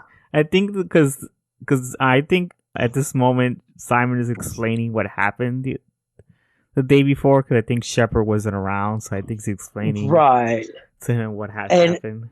Yeah, and kind of expositioning to the audience, saying that what they did was actually a very deliberate act to achieve. If you're doing something like that, you're actually like trying to achieve something. Yeah. Like you don't just kind of like do that for no reason. You're trying to find something, like you're trying to see what it does. Yes. You're trying to deliberately screw somebody up seriously. Yeah. Because it's just like they constantly cut her head open and then just like kept cutting into her brain. Yeah. That's just weird to think about. Somebody just scrambled eggs. Pretty much. Then you see Nishka is whipping and beating up a man, and one of his guards tells him that he saw Malcolm's ship nearby, and he's very excited and tells the guards to send them over. He tells the guard to send a team over to get Malcolm over here. Then after the guard leaves, he stabs the man and mentions the Shan Yu. Have you ever heard of the writings of Shin Yu?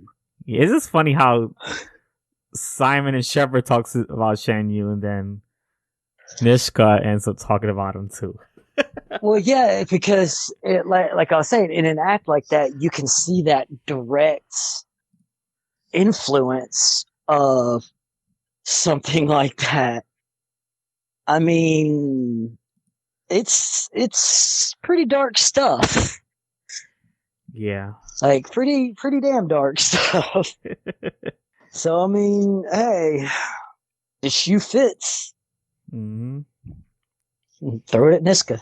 Yeah. So yeah, then Kaylee and River are running around the ship while Mao complains to Nara about leaving to see another client. Ah, the pitter patter of combat boots. One of you guys are gonna fall, and I'm not cleaning that up. One of you guys are gonna fall and make a mess, and I'm not cleaning it up. Eva always laughs at that line every time. Yeah. Oh, the pitter patter of tiny feet in combat boots. Yeah. And Jane had bought the big old crate of apples. Oh yeah. So yeah, because Anara asks Mal to tell Kaylee and River to stop running, and he asks Kaylee to stop, and she says she can't because she's trying to get an apple from her, and Kaylee Yeah. chases her to the next room and gets the apple from her. Kaylee asks Zoe why she cuts her apples instead of eating it. Then Okay, you missed a beat because whenever River gets the apple, she says one important line: "No power in the verse can stop me." She copies after Kaylee says, or no, Kaylee says it, gets it from River and says, "No power in the verse can stop me." oh yeah, That's what, yeah, because that comes into play later. oh Oh boy, does it! I didn't know that. Yeah. Then Zoe mentions a story about how a bunch of people got blown up after they ate some apples. It's called a Griswold. It's a very tiny battery-sized grenade. Basically, no ammo, in the middle of a war, no orders, and they were throwing like comments and stuff back and forth, and jokes and whatnot. And then somebody mentioned that they were out of food. Apples come raining down in the trenches, and Captain says, "Wait," but they were too hungry, and so they went after and started eating the apples. And you hear just a loud pop. Next thing you know, 3 or 4 guys hit right there at the rib cage. Happy story time. It was a weird story. That's how it works, man. That's how it works. I And mean, war's hell. then Malcolm comes in and he tells Wash he won't eliminate the middleman, and Wash looks pissed for some reason. And Yeah. Wash is mad at Zoe for telling Malcolm their plan to get some drugs for Simon, and he didn't want Mal to know. Then Zoe, she says she felt the plan was too risky, so she tells Mal, and Wash was mad, and she couldn't trust him to tell him that. After enough arguing, Yeah. Wash decides to leave the room. Yeah, basically hinting that, oh, you always follow the captain's orders. Oh, the captain. And the argument was basically that Zoe had told Wash that she didn't say anything, and then it turns out that she had said something, and the captain shot the idea down. And Wash is like, I am a large semi-muscular man. I can handle the truth. Oh yeah. And so, like, basically, Zoe had kind of hid the fact that Mal shot it down, and then he got mad because he's like, why can't you, tell me that? Because the captain was worried about cutting out the middleman because, well, most people are middlemans, and they don't really like losing their money and being cut out of a deal. Legit. Checks out. Huh? Pretty much. Middlemen get pissed. Yeah, middlemen get pissed off when you cut them out. Yeah, they have a tendency of not liking that too damn much. Pretty much. So yeah, and basically, like, the fight boils down to at the end, because what this marriage needs is one more screaming match, and Wash points out, no, what this marriage needs is one less husband. Oh yeah, that was that was so touchy. Oh my god, I knew that was like gonna pissed off Wash for saying that. So we're on the Apple story, I guess. Oh no, Kaylee, huh?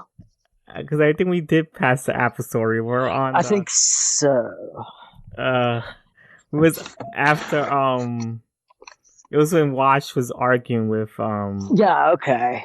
with Zoe and talking about the middleman, and she she couldn't trust him enough to tell him that, and after enough arguing, Watch leaves the room. That's what it was. Yeah. Hey. Looks like I wasn't the one who kept up. And here he is thinking he's in first at the back. Yeah. What's the So old saying? You could try and play chess with a pigeon, but all it's going to do is kick all the pieces off and strut around like it still won. Simon went to go check up on River, and she doesn't look well. And she mentions that she threw up on his bed. Simon Simon Definitely said my sister. that just reminded me and my sister. Both of my sisters, really. Where we kind of have that whole kind of thing like that. It's just like when my sister would get sick, I would always sit there and watch movies I could. Well, not all of them were bad, but most of them were. And watch movies I could not stand. And she'd watch them on repeat, and I just sit there and watch them with her. And it's just like it just kind of like reminded me of that thing. I was like, damn. So yeah, Simon felt that was okay and asked how she felt, and she said she felt chaos, and she only feels good when she plays with Kaylee. Yeah, played with Kaylee, felt normal. Then it felt like chaos bits coming back up. I'm telling you, if you if you go back and rewatch it, you're gonna be like, wow. Like whenever you rewatch it, you can kind of really see how, yeah, it's her own way of being descriptive, but it's just I just think it's brilliant writing because it's one of those things like you don't really catch it first. Mm-hmm. So, but yeah, okay, chaos bits and puking on Simon's bed. Yes. Yeah, and then Simon mentions that it's just a side effect, and he'll do anything to make her feel better. Yeah. Then Shepard's asking Kaylee and Jane why they were watching, and then he was asking Kaylee and Jane why they were watching Anara bring somebody in. Oh yeah, Mal and Anara have that conversation. Yeah, okay. Yeah, she's talking about having a very prestigious client. Yeah, and it's funny how Kaylee was just like she was like wondering who the handsome man is, and she finds out it's a woman.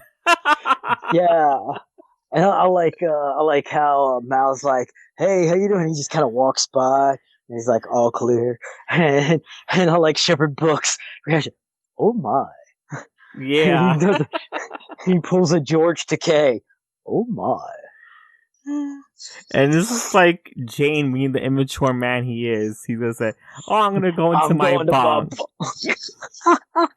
It's like, what you doing? You gonna go jerk off because you saw Anara with another woman or something?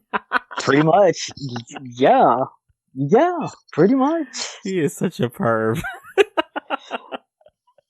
He's a piece of work. What kind of work that is, I have no idea, but he's a piece of it. Pretty much. Oh my god. Oh jeez. Yeah, it's like I like Kaylee. She's like, oh, they're so glamorous.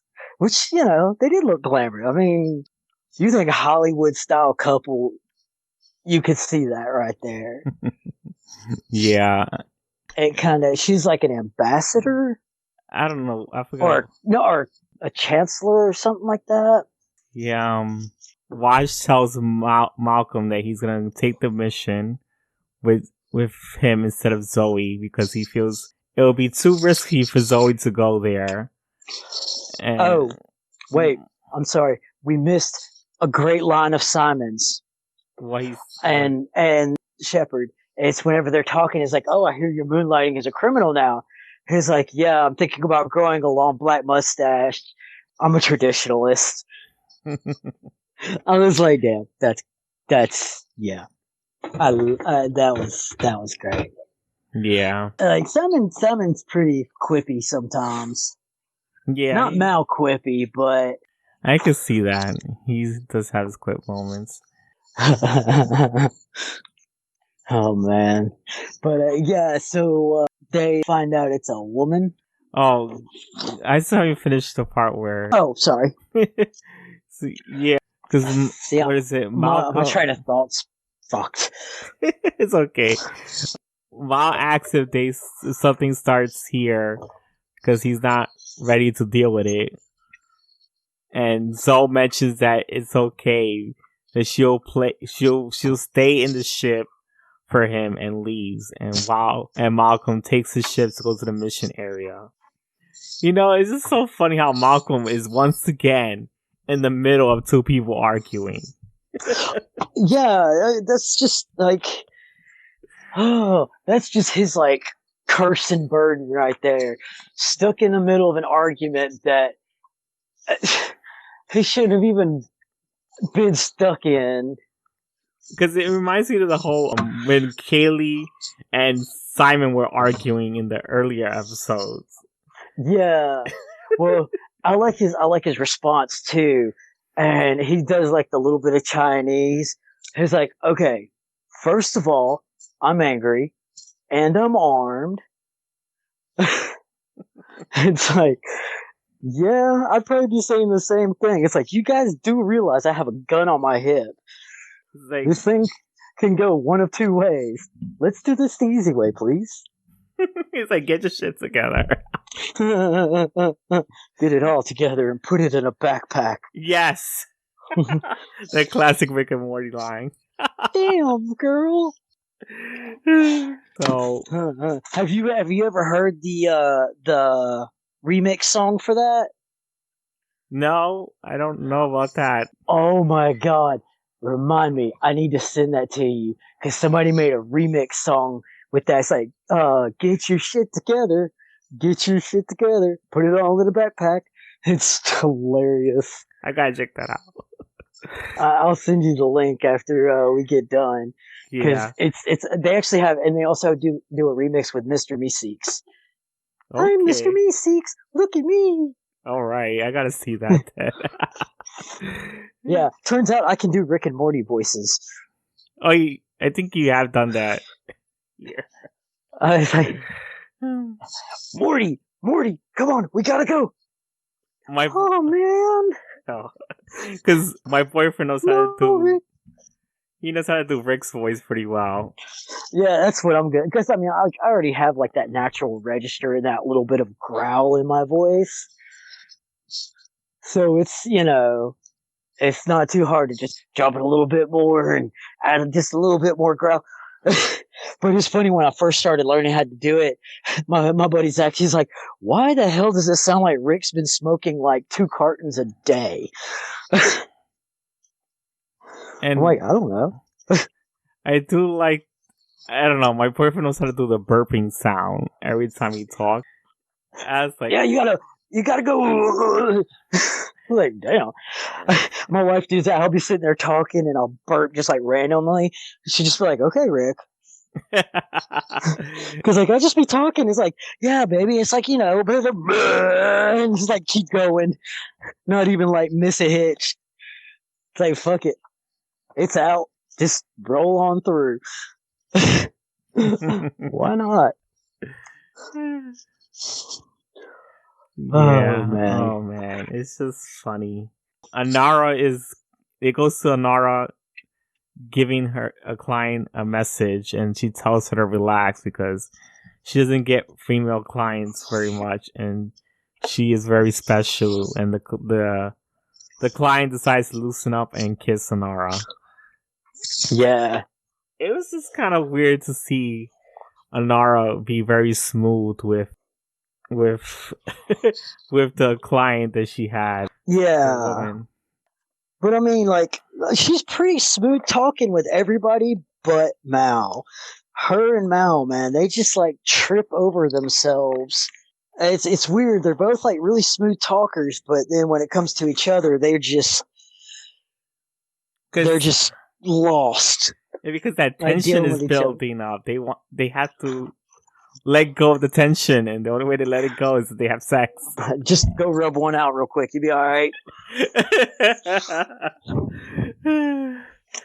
I would never say anything that vulgar. Yeah, I would. I forgot. I would. Yes. Not exactly tactful, huh? Take a page out of Jane's book. You know, this is one thing I did like about this episode with Manara. You know, finding out that she is bisexual. It's just like they didn't make it as an agenda thing. Like they made it like it was real. It was natural. Yes. It wasn't like, it didn't feel like contrived or forced, or it just kind of like, it was written to where it felt like a natural, just kind of a flow, instead of just kind of like something that was injected in there to appeal. Yeah, it didn't, like, it wasn't like a distraction to the plot. Yeah. Which I did like. It wasn't the focal point of the plot. It was just something that was just shown, and that was it. It was treated how it should be treated, as not something that should be the focal point, but in order to get people more comfortable naturally, make it feel like it's just naturally there, not try and like just shove it down into their face. If you want someone to feel naturally okay with something, especially something that's, you know, and by some people is considered trivial. Yeah. If you try and shove it down their throats, they're going to instantly reject it. Yeah. And they're going to dig their heels in and, you know, try and just kind of, because they'll feel pressured and kind of, I don't want to say attacked, but that's probably a proper word. But if you do it naturally, it just kind of becomes okay, so that was there. Yeah. Kind of deal. It's just something that's part of them, but it doesn't define them, kind of deal. Yes, exactly. Exactly. And it just didn't, like I was saying, you know, it didn't feel like pushed in there, interjected, and it didn't distract from everything else. It was just kind of like, this is a thing. Okay, cool. Yeah. You know, and that's how it should be done. Mm-hmm. At least, you know, from what I've seen and know. Yeah.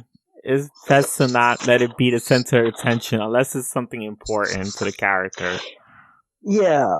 Like if you're following a character dealing with persecution based on that fact, that's kind of a different story, you know. Yeah, like if you're telling a totally different story. Yeah, like if it's a coming out story, then for the character, then it's okay to dive into that. But or like coming of age type thing. If it's just something to show, then it's okay. It's best not to focus on it too much. Yeah, it's like it's important to have that diversity, but it not feeling contrived. Yeah, is very hard, especially by people who want to speak the message, but then they didn't really bother actually going to people who can help them. Like, they didn't go to the right people to help them bring it up, I guess would be the way to say it. Yeah. I don't know. Like, we English, but apparently we struggle. Like, both of us are like, wow. English is our first language, but apparently not so much. I feel that way too. I mean, English is my first language, and I sometimes struggle because my mother was Hispanic, and my father. I was about to say, was? What the hell? Did she like? No, I'm just saying that my mother was from Puerto Rico, my dad is Dominican Republic, and so I grew up in a. They both knew English, but they had they had Spanish accents, so their English was Yeah, not perfect. So I had to learn from parents who didn't have perfect English. yeah. It's like So my mother was Puerto Rican, but she got better. Like, whoa, dude, whoa, calm it down there. I'm just trying to say Put the flag away. I'm trying to say that she wasn't perfect in her English. Yeah, my wife has a friend named Tanya, and her family are from Spain. Her mom, her mom's mom, and her dad were all from Spain.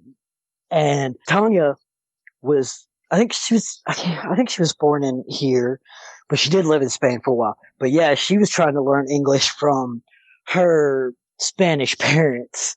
And sometimes it's kind of like, yeah, you can kind of tell. Like she's got good English, but sometimes, those little, like whenever we were younger, those little things would kind of slip through the cracks and you'd be like, oh, okay. Yes, I have that. There's like words that I have trouble pronouncing. It's kind of weird, like, because I didn't really have that. Like, my family came here a long time ago.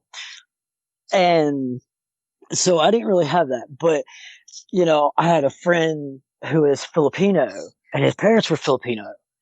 And he spoke like, he had the accent, still does, as far as I know. But he had the accent.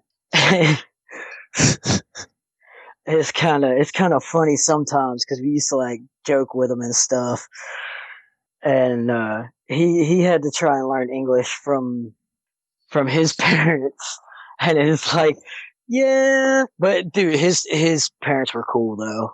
Yeah. So we're going back to, was it Malcolm and Wash who are arguing in the ship Yeah. about Wash handling the mission, and Wash tells him not to worry, that he can handle it. They bring the drugs over to the three men, and Yeah. Okay. once they're about to give Wash. money, Huh? I just want to finish the sentence. Well, Wash changed the takeoff sequence in order to make sure he got to go on the mission. Yeah. But yeah, so did they? He's like, yeah, I'll learn. But yeah, all right, go ahead. Sorry, because like I just thought about it. I was like, oh yeah, that's how I just remembered. So yeah, they bring the drugs over to the three men, and once they're about to give the money, someone shoots them, and Mal knocks Wash down to save him from the shot. Yeah, the little red dot. He's like, oh shit.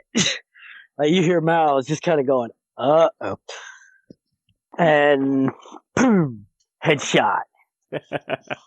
And yeah, it was just funny how they weren't expecting something to happen,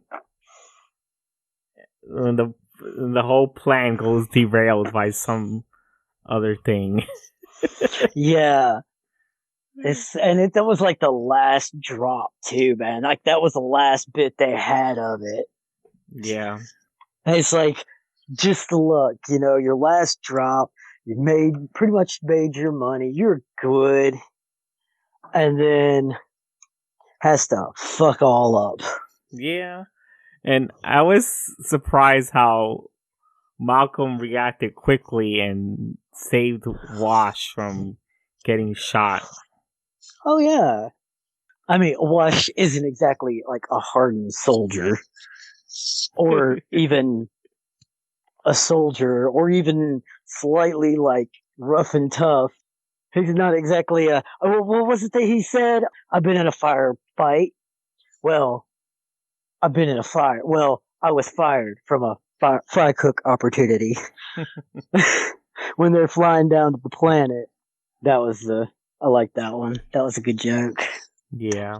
He's like, yeah. Then goes to the scene cuts to Shepard lifting some weights as Anar's client leaves. And Jane is staring once again, and he mentions that he will go to his bunk again. Yeah. being a shitty spotter because like I like that too because like the shepherd's sitting there just pumping the weights Oh and all of a yeah. sudden he's just like oh and James just like not even watching like picks it up one hand puts it up he's like I'm going to my bunk. It's like, can you help Shepherd first?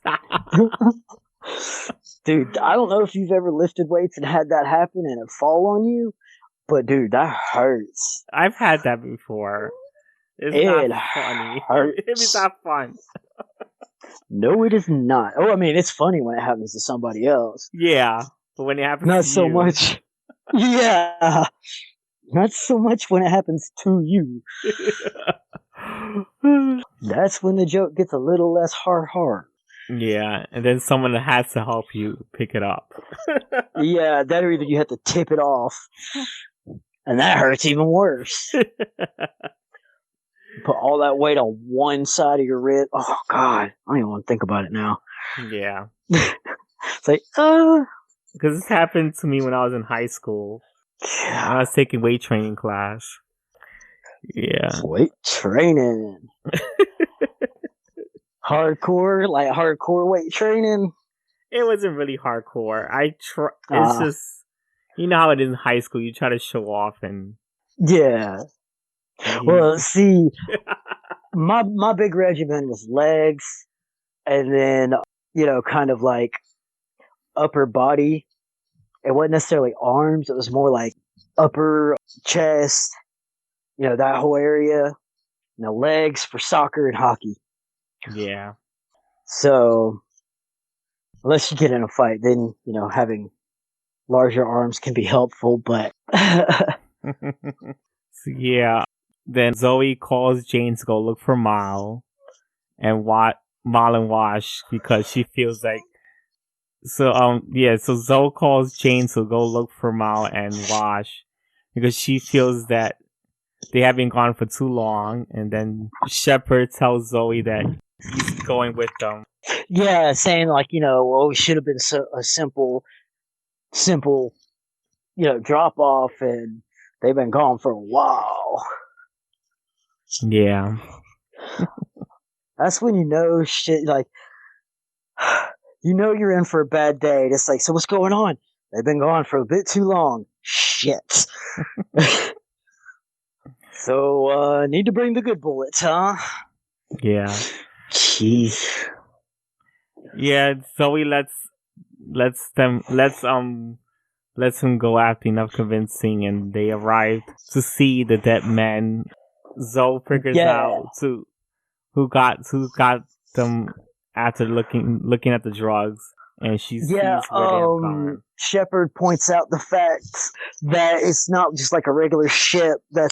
And so he's like, yeah, that's a shuttle, a fast burn shuttle, usually part of a space station. Because Shepard looks like, I'll go with you. They're like, no, hopefully they don't need a Shepard. And he's like, hey, 3 sets of eyes are better than 2. Might see Yeah. something you don't. Such a wise man. It sucks so bad he died. I know. He's a good actor.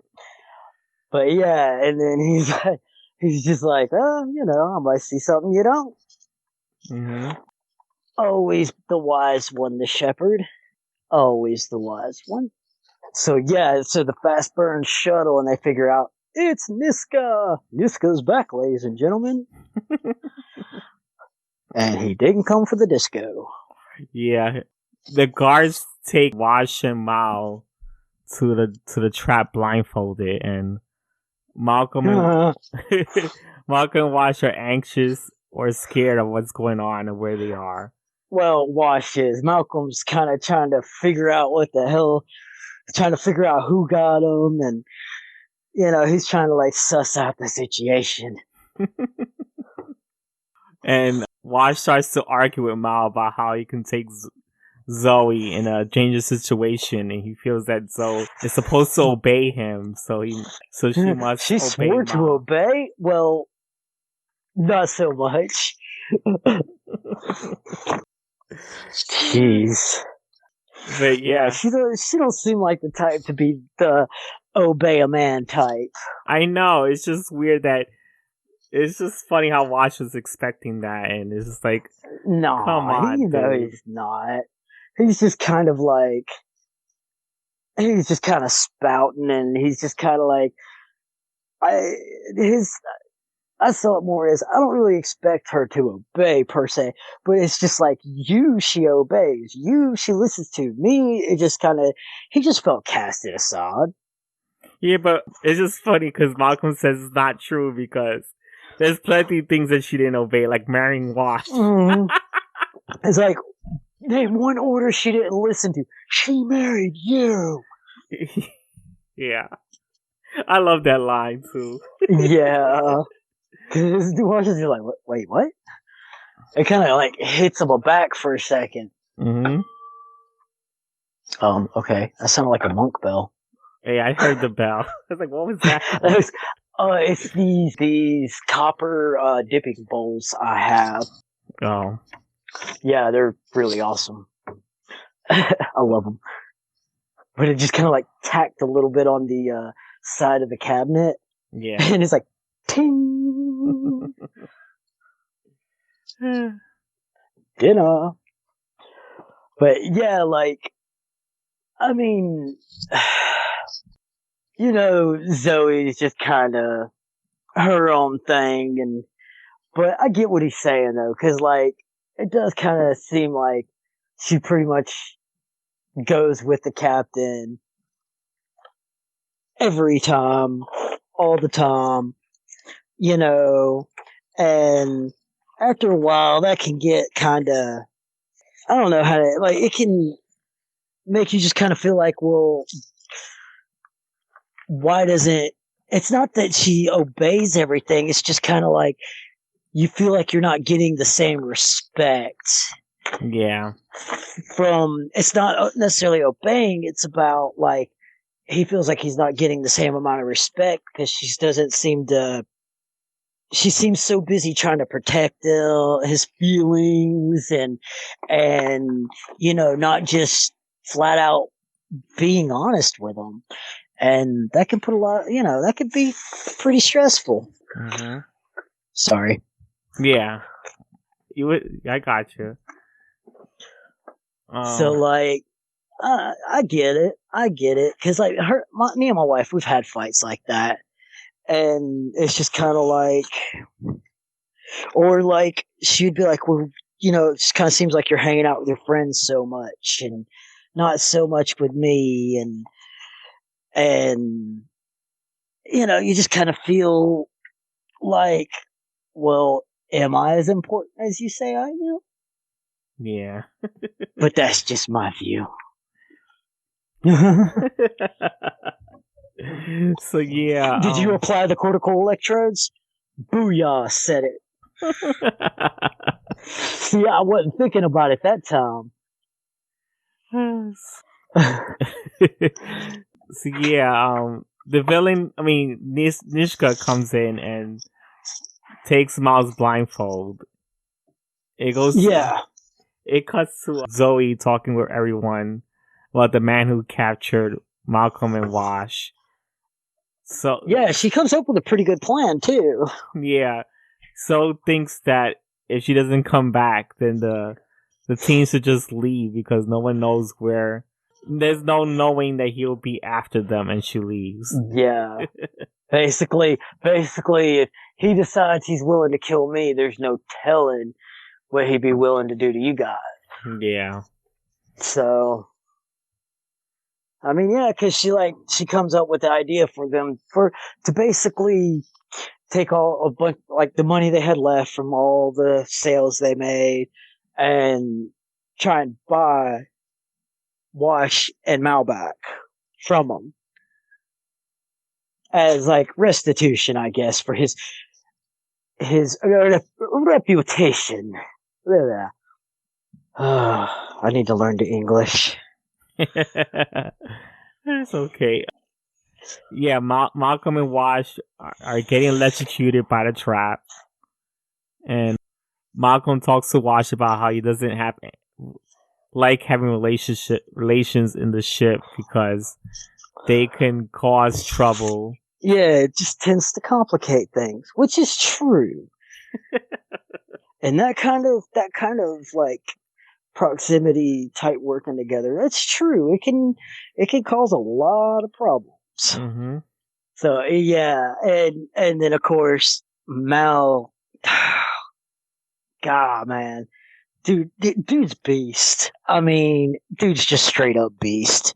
Mal is because like I like how the conversation goes. It's like you just jealous because you think, because I've been there. He's like, you haven't been there. Oh man, they go through the ringer though. All Yeah. right, back on track. Back on track. so, Malcolm doesn't think that Wash is good enough for Zoe, and Mal meant Well, yeah, Mal says that they also have history, but Wash doesn't want to believe they have slept together. But Mal yeah. talks about how they have been together for a long time before she met him. But Wash doesn't believe it. She doesn't like captains, and Malcolm then taunts her about sleeping with her. It's not the fact of that y'all have been together. It's the fact of y'all haven't, and it's basically like Mal just kind of trying to keep his mind where he's not thinking about the fact, they're being horrifically tortured. Yeah. Fun. Fun for all the family. It's just funny because I do have a similar story to this about because You I had a were friend. tortured?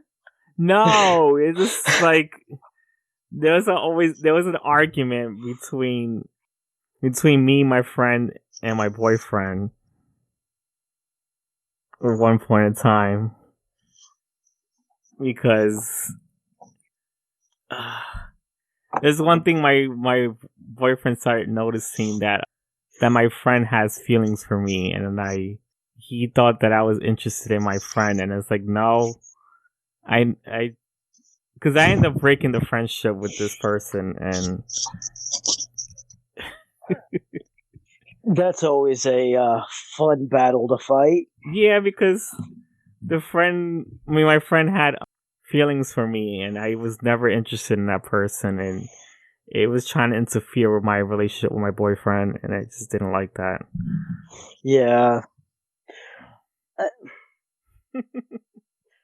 That's the thing is like people get caught up in that, and then it's like you got to tell yourself you have to remember someone can have feelings for someone else, and the other person cannot have those same feelings. Yeah, and you don't notice it until like years later, because I was friends with this person for a long time, and I did not notice it. Oh yeah, well yeah, because I mean you're not really trying to get that attention, so if you're not trying to get that attention, it's easy to miss it. Yeah. So Zoe arrives over there, and she mentions that she wants to talk to Nishka, and the guard takes her to where he is, and Zoe gives him the supplies, but Nishka refuses to give both of them up. Then Zoe said that she's willing to give.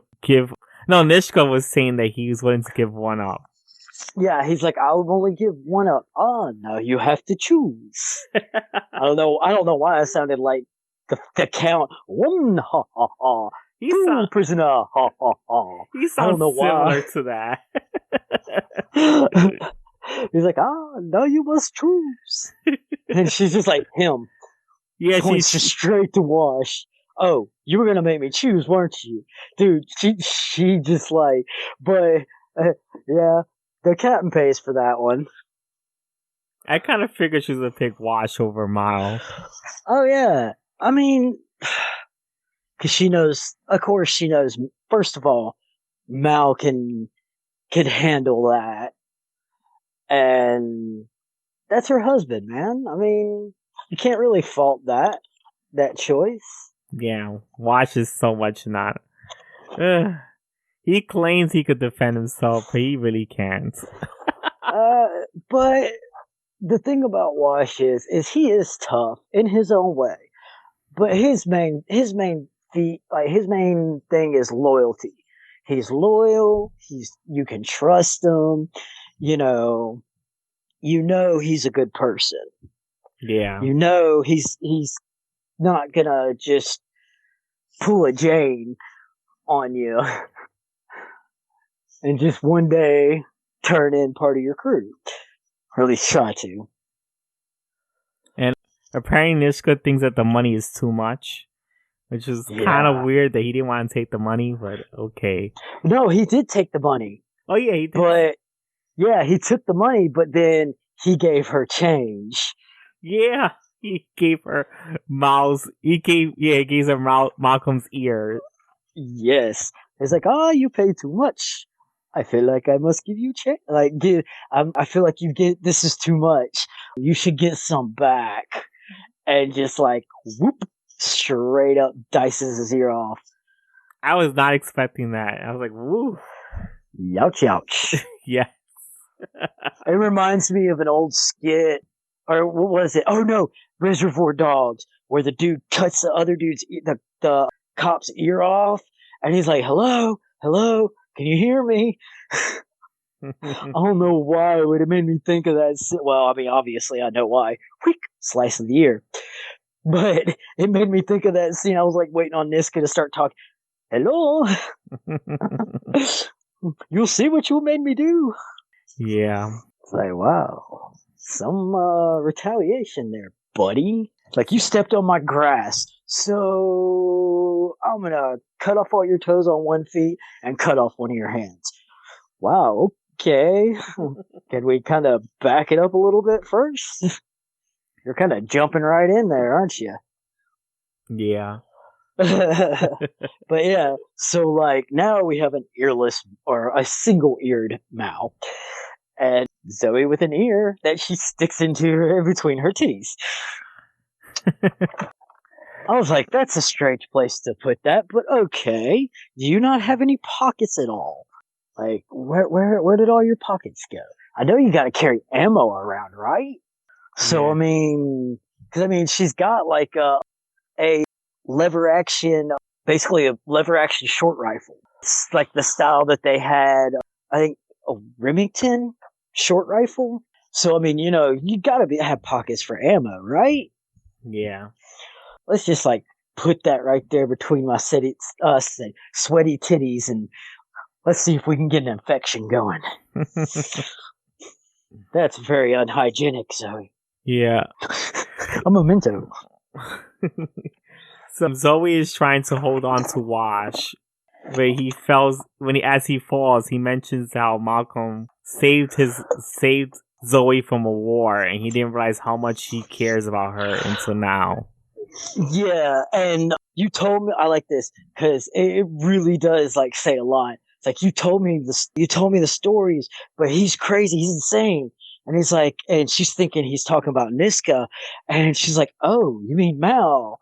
It's like, you told me the stories, but I didn't realize how crazy he actually, is. And it's like, shit, you go through hell, you lose a little sanity. Kind of goes with the territory. Yeah, and I wasn't expecting. I mean, and the funny thing, Wash actually says that he thinks that Zoe should go save Malcolm because he doesn't. Yeah, Wash kind of springs into. I like the whole conversation they have about, it's like, maybe you should sleep with her whenever they're being tortured, and it's like, fine, I will. You do that then. Oh yeah, I did forgot about that. Yeah, because they followed up in a really good scene at the end. Oh man, that I really liked. And Jane just kind of walks in the middle of it and is like, "Ooh, that's weird." But yeah, so like Wash is like, "Yeah, we gotta save him. We gotta save him." And yeah, so Wash actually is just like, see, and that's the thing. Being heroic isn't okay. Hang on, the English thing again. Being heroic isn't about not being afraid. Being heroic is being afraid, but going and doing it anyway. Yes.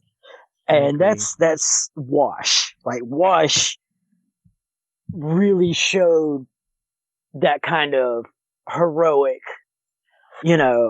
gesture and feeling. Because, I mean, heroes are always terrified. Like, but a hero is someone who is willing to take that terror and still do what is unwinnable or is, the loser's bet, so to say. And I really like Wash really kind of when he did all that. When he did all that, I was just kind of like, "You're so out of your depth," but I like your heart. So, but yeah, so they start rallying, kind of. Yeah. Did you notice though, Wash's recovery rate sure did happen fast. Oh. Because at one moment he can like barely walk, and then the next moment he's like, "Let's go!" It's kind of like, wow, okay, damn, you heal fast. I just get confused about this situation with, because it's like, when did he figure out that Malcolm cares about Zoe? Malcolm, it's not. The whole thing is okay. One thing about torture is there's a reason. Like if a U.S. soldier gets captured, there's a reason that they say only things. They say name, rank, and serial, which is their military ID number. That's all they say. No matter what they ask, you say those same three things. It's about focusing on something, getting them to focus on something else. You've got to, because while everything's going on you, you're not thinking about that. You're thinking, I got three things to say. Three things to say. They'll ask you a question. You say those three things. They'll start again. You got to, all you could think about. I got three things to say. Three things to say. That's why like Mal was being a smartass the whole time. Oh yeah, and when Zoe gets there, he's like, okay, yeah, but whenever she gets there, and he's just like, he's like, what are you trying to torture me or something? Oh my god, dude. Oh, and like his little quips are great. But like that's the thing is you gotta like put yourself mentally somewhere else, and that's what he was doing for Wash. He was trying to get Wash's mind to wander, so that then that way he's not concentrating on the torture. And then if it's like okay, so you take that. Let's say I'm Mal, and then you're Wash, right? So like what I would do is try and taunt them to like come after me more, less after you. But anytime they come after you, I got to distract you. You know, it's about putting your head somewhere else, and that's kind of what he was doing. He was trying to put his head somewhere else so that then your survival rate goes up if you do that. Yes. So it wasn't really about. I mean, Mal. You could tell that Mal and Zoe love each other, but not like a more love, but like a companionship love, like camaraderie type love. Mm-hmm. So it's, it was just kind of like trying to make sure Wash didn't collapse under that immense torture. So there's, I don't know, it's just weird to explain because it's a very specific mindset that you have to have. And most people, it's hard, like they don't really get what you actually like, how you have to be able to just check out and go somewhere else. Mm-hmm. It's weird. And that's hence the reason, Wash was like, he's insane. Because, like, while all this is going on, he's making sure Wash doesn't collapse. He's making sure he gets most of the pain and most of the torment. And he knows that if Zoe comes and rescues him, Zoe's going to pick Wash. He knew that. Mm-hmm. And all he knew is he just had to get Wash to survive long enough for that to happen. And that's what like surprised Wash so much is he's just like, holy shit. So he kept me from collapsing. He kept himself from collapsing. And he's willing to just kind of give himself up for me. Yeah. And that's kind of like the kind of love you have for each other in those kinds of crews, Mm-hmm. You got to be willing to take the hit. Yeah. But yeah, it's not really about actual love. It's about getting through the situation at hand. Yeah. But yeah, like Niska just like stabbing him, and then after all that, they get ready, and Wash and Zoe start rallying and like arming up and shit. And Jane's like, "You're gonna get yourself killed." And it's like, you can't launch a 2-man assault team. Well, technically, one man, one woman. It's a unisex.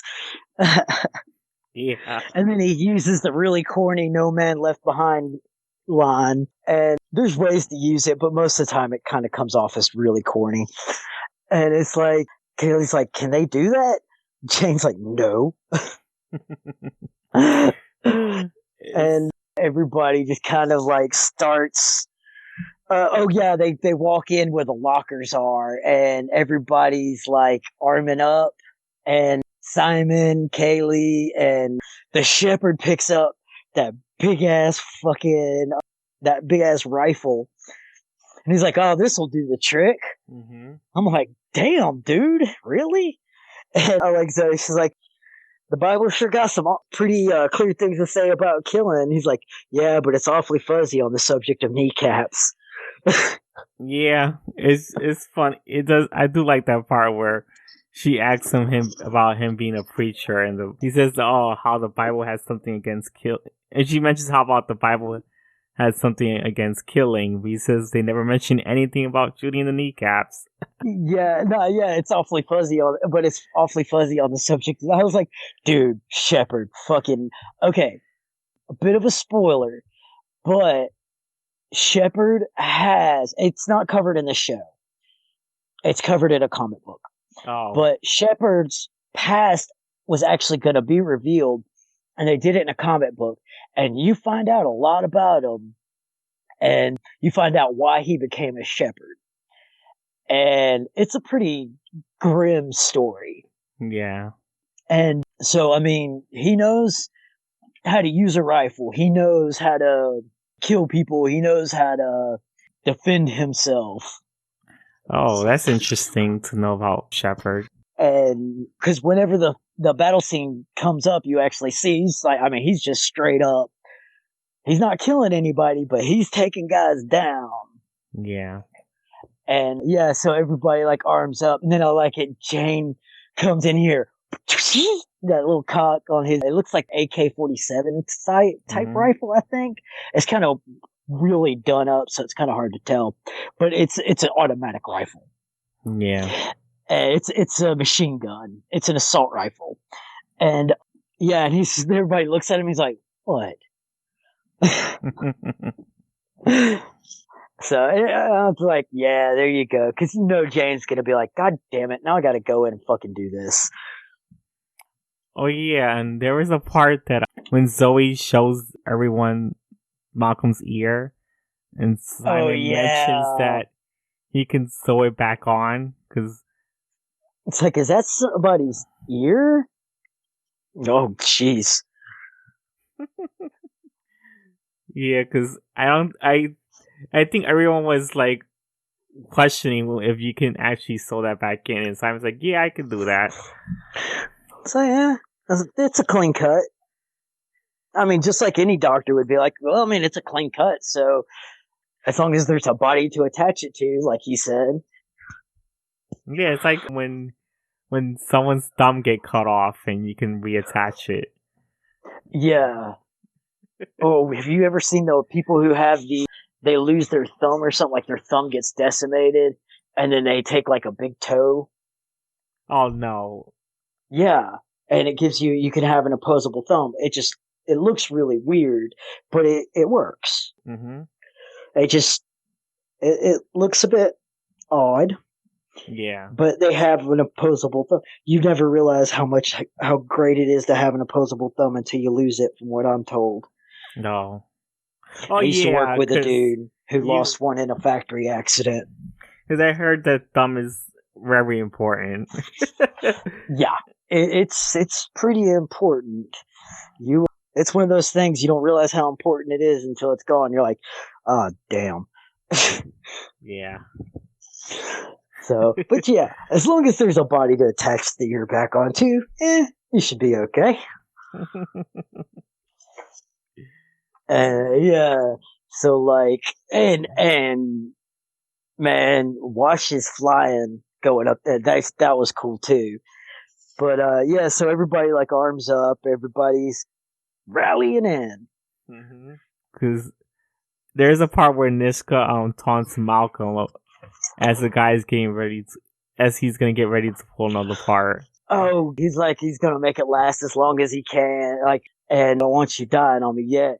It was was that? Oh yeah, that was whenever he died, wasn't it? Or was it? Because there's a point where he's like torturing, and then Mal dies. Wasn't that point? No, I Not think yet. uh the next part is when everyone invades the area and crashes the satellite. Well, before they invade though, he has to bring Mal back, Yeah. and he's like, you died, Mister Riddles. And he's like, seemed like the thing to do. And then whenever they come in, and he like flies the ship in the hard dock, alarm goes off. He's like, you've got guests. I can come back another time. So the entire crew starts shooting all the guards in there. Shepard does shoot someone in the kneecaps. He hits a couple of them, but yeah, one really good one you see. He's just like that dude's just like straight face plant. Yes, I noticed with Shepard. There's something with Shepard that he's like he has no problem killing someone. Shepard, he doesn't kill anybody the whole time. I mean, he shot somebody, but I don't know. It felt like there was like men being dropped on the floor or something like that. Oh yeah, yeah. Because there's one where he shoots the guy and the dude hits his head on something going down. Oh, And I have to wonder, like, was the stunt done like that, or did they mess up? Because sometimes with that stunt, okay. Did you ever see the movie? Oh shit, it's about this dude who's a stunt guy, but he's like really sucky at it. no. Okay, it's a pretty funny movie, but there's a part where he's on like this scooter or it's a dirt bike, something like that. The dirt bike, it's a dirt bike, and the stunt guy was supposed to do a double ramp jump, like Evil Knievel over. It was like a truck or a bus or something, but it was like it wasn't long ways. It was width, not length. And when the guy did it, he didn't do enough speed, and the ramp. Oh no, actually, he had enough speed. The ramp collapsed, Oh, but when it collapsed, it's like you can tell. Oh, Hot Rod, that's the name of the movie. When the ramp collapses, he actually ends up plowing. The stuntman plows into the bus, and if you watch it, you can see the point where his leg goes woo woo woo woo woo and starts wow, just like flopping around. And they left it in the movie. The stuntman was like, "Dude, you got to leave that in the movie." wow. So like, yeah. So I wonder like if he was just supposed to fall or was he like supposed to hit it? Because he does kind of have his arm where he's kind of bracing it, so he can. Because that way you can make it look like you hit your head, but really you just hit your arm. It's a neat little trick. But I don't know. It looks like he kind of missed his arm too. The stunt guy, whenever he went down and hit his head forward, it looked like it hurt. Like it looked like it hurt. Yeah. So, but yeah, I mean, he incapacitated. I mean, granted, the people who like he shot in the knee will probably be living with a disability the rest of their lives Yes. because that's not an easy mend. Yeah. But And hey, you work for Niska, so yeah, go F Niska. yourself. Niska goes checks what's going on, and Mal gets up and puts the mechanism on the guy and electrocutes him and punches Niska. Yeah. Oh, yeah. Because Niska pulls out the little snake thing at one point too, and he's like, and Mal's like, and they say people don't look like their pets. Yeah. And he's like, I'd like to meet the real you. Niska says that to Mal, Or Yeah. no, he says it's time to meet the real you, and sticks it in him, and it's like this snake thing that like crawls out in a bunch of different directions, like Yeah. underneath, inside of like you, looking very painful. And yeah, so then whenever it comes down to it, the whole thing's going on, everything going off, and the big old dude, he just like sticks it in his back, and he's like, ah! And Niska, he just like clocks him, and he just gets this look, and he's like, "Do you want to meet the real me?" I just like it because Niska was doing this to Malcolm when he was being chained up. Yep. And it's just funny how when Malcolm gets his chance to get out of the situation, he uses the same thing that he was being electrocuted with back on them. Just Yeah. like payback, like yes. Well, yeah. I mean, it's just kind of like, okay, you say you want to meet how dark and evil or not evil, but you want to see how dark I can be. You think you're dark? And he's like, all right, if this is what you want, because Niska asks for it, basically. Yeah. Because he's just like, I want to see the real you. I want to see how far. I want to push you to like the whole time he's torturing him. He's basically saying, I want to push you so far to the edge. And I don't care how I do it. And I was just kind of like, okay, you want to see me go off the edge? Cool, we can do that. I mean, he basically asked for it. Yes. So Simon, Kaylee, and Shepard shoot them, and River shoots a couple of guys without looking. I like Okay, that hang on, scene. because you got to back up. All right, so at first it's Zoe, Wash, and Jane going on the main assault. Yes. Shepard, Kaylee, Simon are all holding up basically the last line, the ship where the ship's docked at. That would be called the last line. You lose that, your battle's done. Okay, and River was on the ship.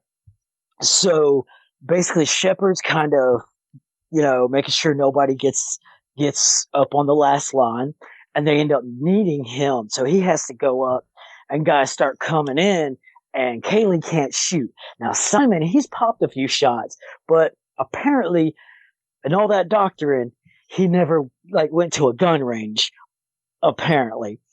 And so who knows what the hell he was shooting at. And Kaylee couldn't shoot, and they were all like coming in. And then Kaylee's backed up, because here's where the one line with the apple comes in, and that Kaylee said earlier. And she can't do it, so she hides up in the ship where I was talking about before, where the outside bulkhead is. Yeah. Where Jane would have been pulled through. The ramps down, and she's on the inside of the cargo section of the ship. All the bulkheads are open. And she's getting shot at, so she's just kind of like freaking out. And River just runs over there, ducks down, and it's just like she looks. She's like, can't look, can't look, can't look, and she just does the math. Like that's what she does. She does the math and just closes her eyes. Bam, bam, bam, bam, bam. Everybody drops, and then this is where it gets kind of creepy though. She looks at Kaylee like all innocent and little girly, and is like, no power in the verse could stop me. I was like, damn. Because that was just like crazy. And because she doesn't really like understand, like she does, but she doesn't really understand the creepiness per se of that moment of saying that. Because she wants to like just go back to like, she didn't have to do that. And Kaylee's just like weirded out, which is understandable. I mean, death by math. Damn. So, but yeah, all right. So all that happens, and what happens after all that? Okay, so they do the shootout at the ship, at the docked ship, and then what was after all that? What is it? I just like it because River, shoots a couple of guys without looking, and Kaylee's like shocked about the way she does it. Oh, it was like 4 or 5 guys. I think it was Yeah. 5 shots. It was just like 1, 2, 3, 4, 5. It was And it was just, awesome. I mean, all she did was just peek out for just a second and then just grabs the gun, closes her eyes, and just with the gun half behind her back. 1, 2, 3, 4, 5. That's it. And Yeah. all of them are gone. Yeah. It's just like, shit. Like I said, she did the math. I mean, that's location, trajectory, bullet speed. There you go. Yeah, and then Malcolm is about to knock the guy into the fan, and Zoe thinks that he should be able to handle it himself. But and Malcolm, and Niska sneaks away during all of this. yeah, I know he does, but what is it? But Mal disagrees, Oh and yeah, then it's like, no, Captain's got to do this on his own. He's like, no, he doesn't. Like, oh, pow, pow, pow, pow, pow. and the crew shoots him down. He falls to the fan. That I was was just so like, fuck it. funny. It's like tink, tink, tink, tink. I was like, yeah, that was more satisfying than the scene in Titanic where the dude hits the propeller. Yeah. It's like, instead you get, I'm just wondering, since Nishka gets away with this thing, do you see him? Do we see him again? I don't know. no, you don't. But he was going to be someone that would occasionally come back and be a thorn in their side. Ah, He was okay. supposed to be a reoccurring character, but you I know, know. Show got canceled. my favorite, I guess, bad guy or whatever. No, I wouldn't say bad. He's not a bad guy. Unsavory character would still have to be dude from Supernatural with in the bowler. You know who I'm talking about. He played Crowley. Oh, yeah, I Yeah, know who you're talking about now. I yeah. I can't forgot remember his his name, name. his character's name now. I remember his character's name, but I don't remember the actor's name. Ugh. I don't either. I hate when, like, the certain show is not going on anymore. I mean, right now, at this point in time, and you forget the actors' names. It, like, escapes your Oh, dude, mind. I just learned Misha Collins actually how to pronounce Misha Collins' name. The I guy who knew how plays to. I knew how to pronounce plays his name. That's what's his Castiel. Castillo. Yeah, Thank you, thank you. and God, it's Mark Shepard. I just looked it up. Mark Shepard. Okay, what was his character's name?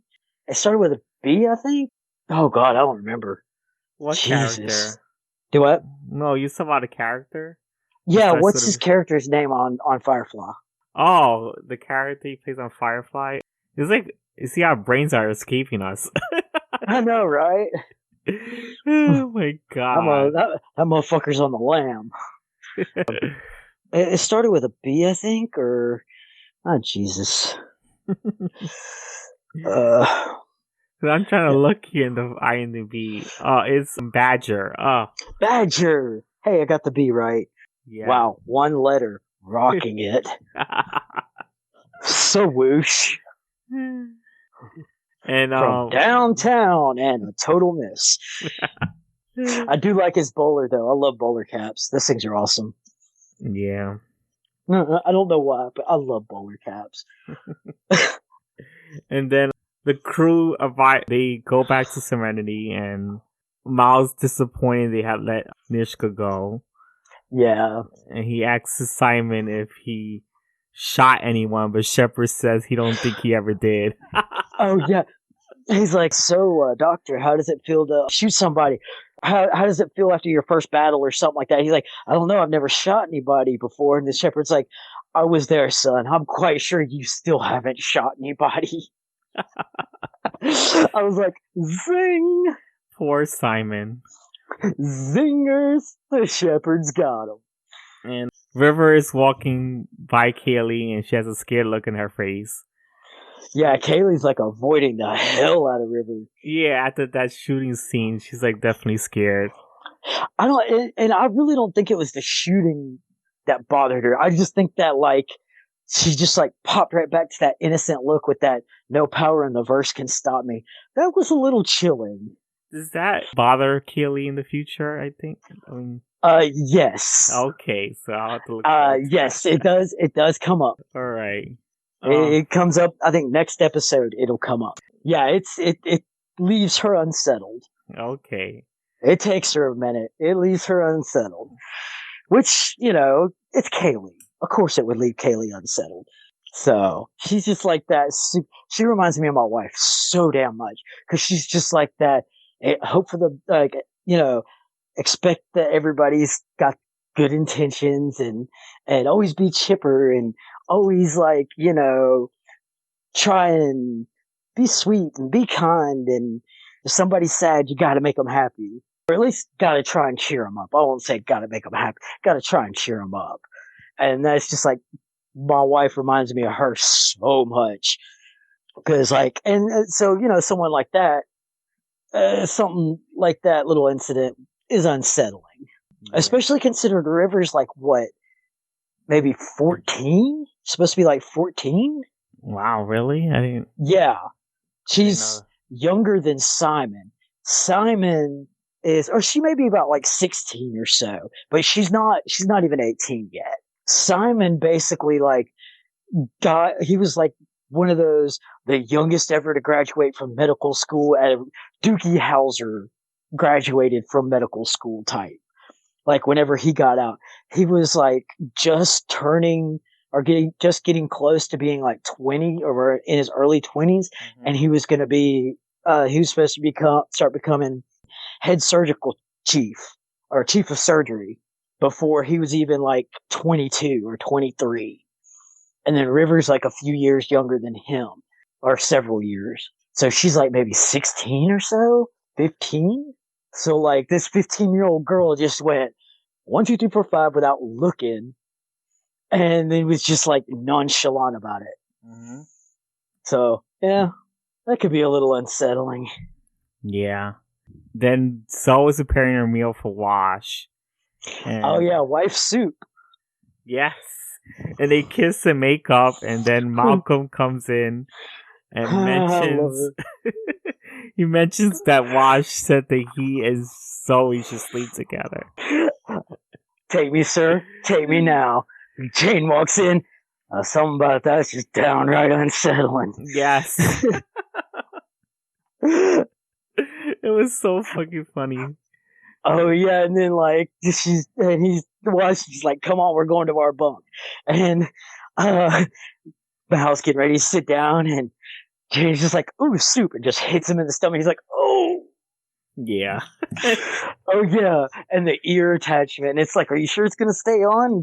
And he's like sitting there messing with it, and the doctor's like, "Yeah, just don't fiddle with it." Yes, he was like telling him that. I remember that Simon was telling him to stop messing with it. It's like, but just don't fiddle with it. Because I mean, he's just sitting there like pulling and messing with it, and it's like, dude, that just got reattached. You want to just yank it right off? Weird. But apparently they have some really cool reattachment tools.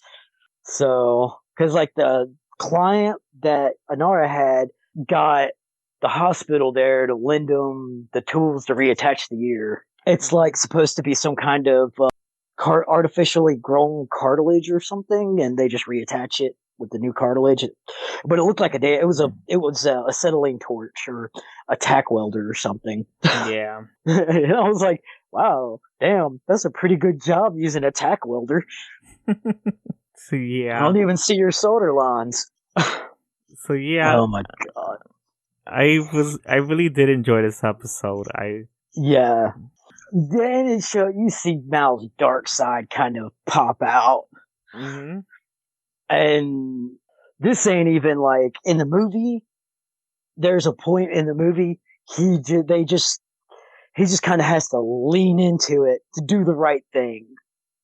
And you see him go a little bit darker, but he kind of has to in order to do the right thing. So this is not the darkest you will see him. But it's pretty dark. Yeah. It's a pretty dark side to see, but you see he's human too. Yeah. I mean, how pissed would you be if that was you? I would be pretty pissed. It's like, okay, I got the upper hand. Would you like some desserts? They are just. Oh wait, I already made that joke. Screw it. It's okay. Joke part 2. Fuck it. I'll keep making money off the sequels. Hey, here's some just desserts. There we go. Part 3. Come on, cash cab. Sorry. I'm sick of sequels and remakes. Come on now. Well, except for some of them. But yeah. I don't really care about that thing because remakes are always remakes has always been a thing since the dawn of freaking entertainment. Yeah, it's a quote. There are no actually. This is kind of paraphrasing it, but there are no original stories. Every tale has been told before. Yes. So, and every tale, even if it's newish, it's still spun. You can always trace it back to another tale before that, another one. Yeah. So, stories are just retold in different ways and by different imaginations and different words and with a different spirit. Yeah, pretty much. So yeah, I think I'll give this one an 8. I did enjoy this episode, but not as much as the other one, I think. Yeah. See, I give it like 8, 8.5. Yeah. Yeah. 8.5 mainly because of it's got some pretty good jokes in it, and it's got some pretty good like tension. When the tension gets going, it's like really when it really gets high tension, it puts you on the edge of your seat. Yeah. And you're just kind of like, okay, what's going to happen? Because at this point, I mean, you've established Joss Whedon is pretty good at taking the story and like you'll follow it and you'll be like, okay, so I think I know how this is going to go. And then he'll just surprise you by, yeah, it actually did go there, but he goes to show you it's not about the destination, it's about the journey, because he takes the path that you would never suspect. Yeah. Or you may be suspecting, but still it didn't quite pop up the way the normal formula would dictate. Mm-hmm. So that's why it would get that little extra 0.5 for me. Yeah. All right. Favorite character so far? It gets hard, doesn't it? It does get hard. I still haven't decided who. You feel a little more like confident going in whenever you first meet the characters, and then as you start meeting the characters, you're kind of like, wow, this kind of like, because everybody is like balanced.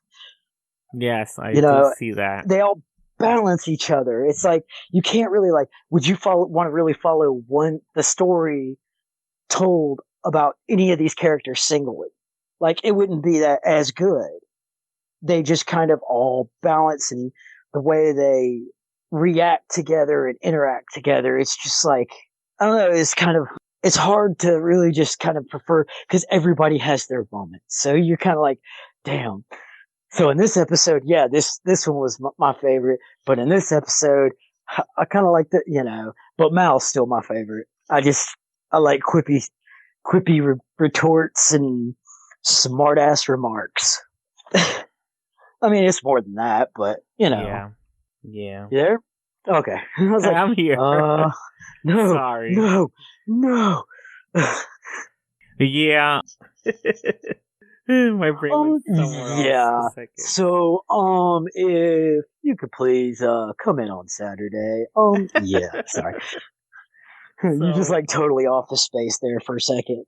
I know, it's the ADHD. Sorry. I no worries, dude. I'm the same way. I don't have a favorite character yet. I think I think I'm gonna have to wait until the seasons. I mean, we watch the whole thing. Yeah, and I'm telling you, like, pay attention whenever you rewatch it. Pay attention to the background and kind of pay a little more attention to what characters say, because like I said, he puts a lot of little subtleness in his scripts that is just genius. I love it. And it's not necessarily even just like what they say, it's things in the background or things they're interacting with, or So he's I don't know how people can do that. Like we were talking about Edgar Wright before. His movies are littered with subtleness of what's going on or about characters, or that takes a lot of vision. Kevin Feige's another one, man. I don't how he's able to like just map out this whole universe like that for the MCU. That's just wow to Well, me. I did hear that Kevin Feige read a lot of comic books when he was young, and Well, yeah, he was hired because he knew so much about comic books. yeah, but I mean, still though, knowing about the comic books that gives you an advantage. Granted, but taking that knowledge, then mapping it out over what we're coming up on phase, or no, we're on phase 4 now. Far From Home was the beginning of phase 4, Yeah, and all this has been mapped out for the most part. There's been some additions that have come as the success has come, but majority of it has been pretty mapped out. yeah, And yeah, the comic book knowledge helps a lot, but still, that takes a lot of vision. yeah, Like, I don't know, man. It's just kind of like being able to map it out, and then not only just map it out, but map it out and it be successful. hmm, And then after years of people watching the stuff, they're still catching stuff. Which, yet again, Edgar Wright's one of those. And the MCU, like, people will probably never stop finding stuff in those. And I just like as a writer, hmm, that blows me away. Because like long term planning like that can easily go wrong. hmm. DC Extended Universe. You know, I don't know, but I think if given the chance, I know people are not liking the situations going on now, but I just think that if Jeff Johns had, because Jeff Johns is a great comic writer and he knows a lot about comic characters, and I just felt like if he actually had an actual chance in being the one that guides through these movies together, I think Yeah, we would have had a better pace of what was going on. Because the one problem with DC movies, they didn't have a leader. They they just, didn't, and they kept flip flopping so much. It felt like every time you were kind of like, okay, I'm liking this direction. It's just like all this.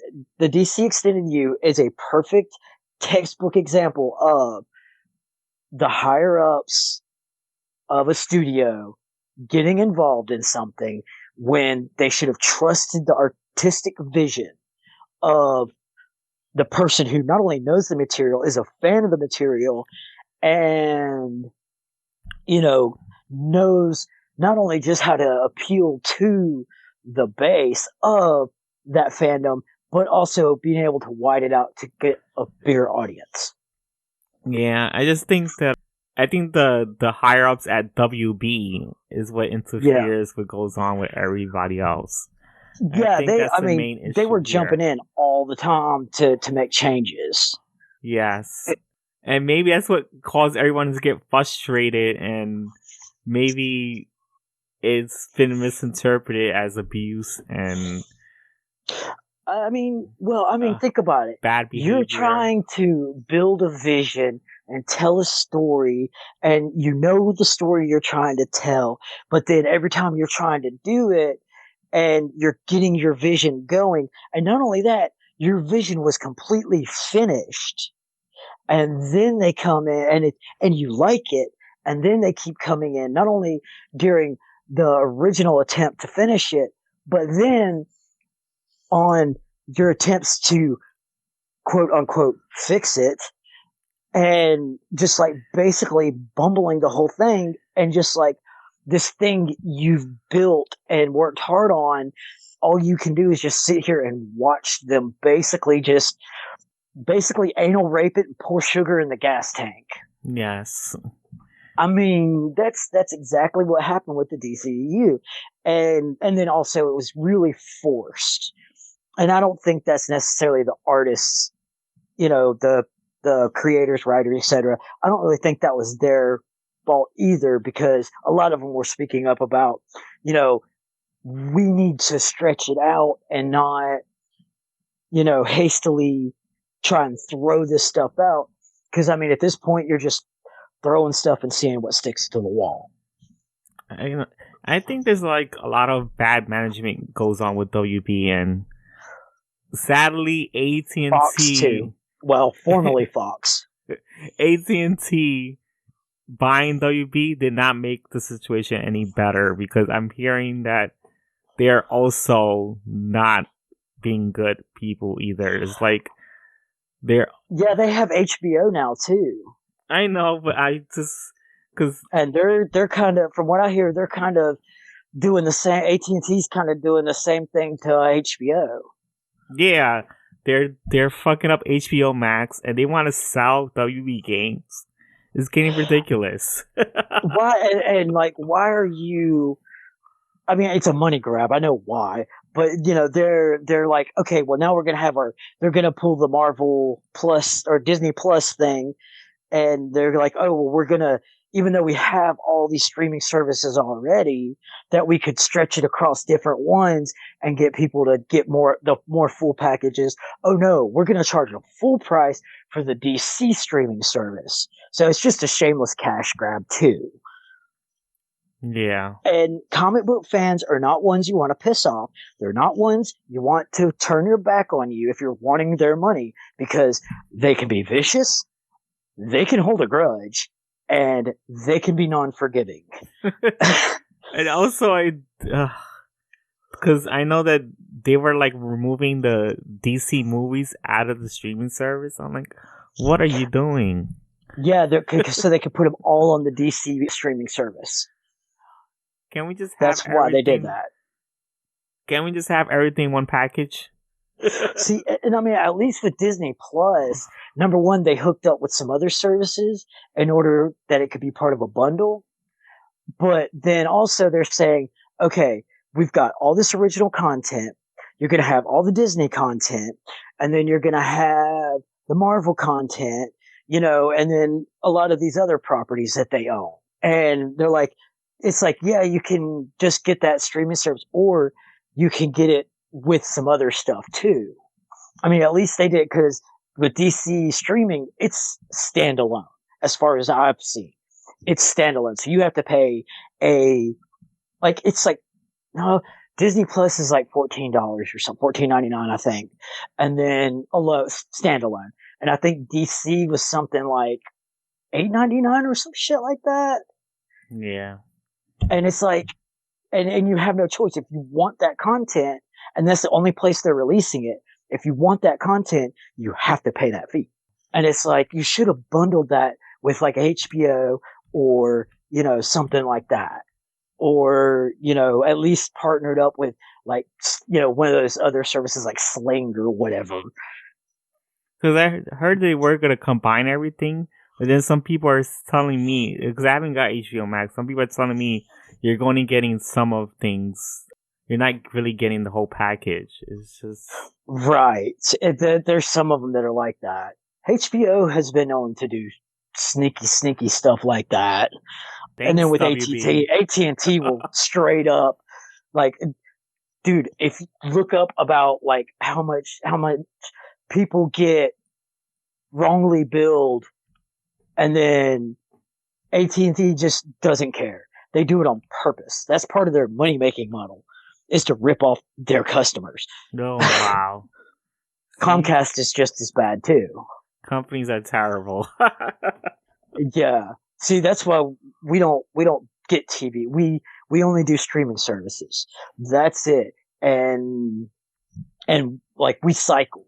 So like, we'll get Netflix for a few months, run out of Netflix, and then we get BBC stuff free, and then we'll switch from Netflix to Hulu, and then we also have Amazon Prime, because they have like a lot of good sci-fi stuff on there I like, and some other shows, like some good BBC shows that are hard to find on free BBC. Mm-hmm.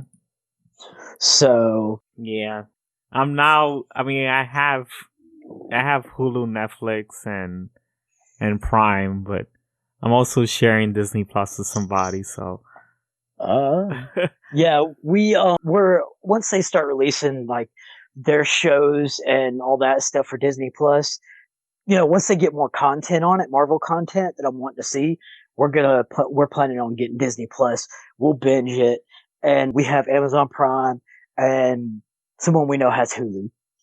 yeah, So they had Hulu and Netflix, but now they're just getting Hulu, or just Hulu. I think yeah, and one of those. I've been thinking of just sharing things with my friends just to help see things because I just don't. It's getting too much streaming service. It's getting annoying. Man, that shit can add up quick too. Yeah, I it's getting mean, like ridiculous. really quick. They need to start making packages in one low price. Like look up Sling TV and then look up like Sling TV alternatives. And they like some of those have like little packages. And then there's another one, I think it is Sling TV, and it's like basically you get to custom do your package. It's kind of like cable, but it's streaming, and you get to custom pick instead of paying for all this crap you never watch. You get to actually custom pick the channels that you want or the content that you want. So like you'll pay a fee and you'll get, let's say, so many channels, and then you get to pick the ones you want, and you can swap them and all that stuff. So I've been thinking about getting something like that, trying it out. I've been thinking about that. Thanks for telling me that. Yeah. I'm always, because like, I also like a lot of British TV, old and new British TV, which, by the way, one of the greatest British shows. It's called Being Human. You've never seen it? Amazing. I saw a the ghost American vampire. version. Huh? I saw the American version. No. Watch the British one. Ghost, a vampire, and a werewolf share a flat. The British one, the American one was shit. The British one is brilliant. Let's see that. We're watching Poldark right now. A show called Banished is really good. Both of those shows have characters from Being Human. Of course, I watch like Blackadder, Monty Python, Benny Hill, classic stuff. So I was raised on a lot of British TV and old school shows like Mary Tyler Moore and whatnot. Dick Van Dyke. Yeah. So, is there anything else to say about the episodes we were talking about? There's a lot more good to come. But yeah, these are some solid episodes. I mean, all these episodes are pretty solid. There's only one episode that I don't really like all as much as I like the rest of the show. It gets like a lower rating for me, but only because one of the characters is really annoying. Okay, I guess I'll wait for that. Yeah, one of the characters who's essential to the plot is really annoying. Like he really annoys me for some reason. I think it's the way he talks, or I don't know. It's just, and he's just like, oh, you'll see. But like, that's the lowest ranking one, and that one's still like, it's at least like a 6 or so, 5.5, somewhere in that range. But like, it's pretty much all of them are good, and these 2 episodes were really good. I enjoy them. So, there's more to come. And the movie is good, but there's some problematic stuff in it. Like I'm saying problematic as in like storyline stuff that doesn't really make sense, You're kind of like, that's not a thing. But still, it's a good movie. Yeah. So, I mean, across the board, these are another 2 really good episodes for a really good show. Yes. And I'm looking forward for more. So. What's our next 2? I had to look it up again. Uh-oh. Hang on. I got you. I got it. I got it. Oh, okay. I can do it. We did. I got War it. Stories, Objects in Space. Nope. No, it's trash in the message. Trash in the message. These are out of order, I think. Okay. Here we go. Here we go. Okay. Trash. That's a really good one. And the message. Oh, okay. Yeah. It's the message is the one I was talking about. It's still a decent episode. It's just that one dude. Oh my God. I wanted to strangle him. Isn't one of those episodes? It's the message. All right, so I'll look forward to that. But you get to see Jane wear a mighty fine hat. Okay. Just wait till you see it. You'll laugh your ass off when I be saying that. And Trash is really good. Saffron comes back, and you get to see some wittiness in outwitting the scammer. So these are another two. Well, the message is a decent one. Trash is good though. Okay. So wait, we haven't watched. Yes, what the? We haven't watched Heart of Gold. I know that comes after 12, and yeah, the last two episodes are Heart of Gold. These are this is the TV order. No, you're supposed to show the proper order, not the TV order, the proper order. Oh my God. Because on Hulu, you just lost some respect for me. No, Hulu has them in the correct order. Oh, because Hulu says Trash and the message is next. Yeah, but I was looking at on IMDb, and they were showing the aired order, not the proper order. That's why I go to Hulu. Because IMDb has a really fucked up order. Hulu has the correct order. Okay. But yeah, Trash, and then the message, and then Heart of Gold, and then Objects in Space. Objects in Space is an amazing one. Heart of Gold is really good, and Trash is really good. So, all right. So let's all reconvene on the next one then. Hey. Yeah. Looking forward to almost ending this. Do what? I'm looking forward to almost ending this to see how it. Oh, well, thanks, man. I thought I meant something to you. No, I don't mean in a bad way. I just want to. When there's something you enjoy, you want to see how it closes. Sometimes. Have you figured out what you're gonna pick for the next set? I do. Oh, you have? I'm just not sure you will watch it. Okay, what is it? I was thinking Hannibal because it's on Netflix, and I wanted to get into it, but. Oh, I watched some of it. Oh. And it was okay. It was, it was alright. But, I mean, shoot, I could try it. Alright. Well, I can try it because we don't have Netflix right now. Oh. But I might be able to, I got a buddy that has Netflix, so maybe I can, be like, hey, dude, let's sit and watch this together.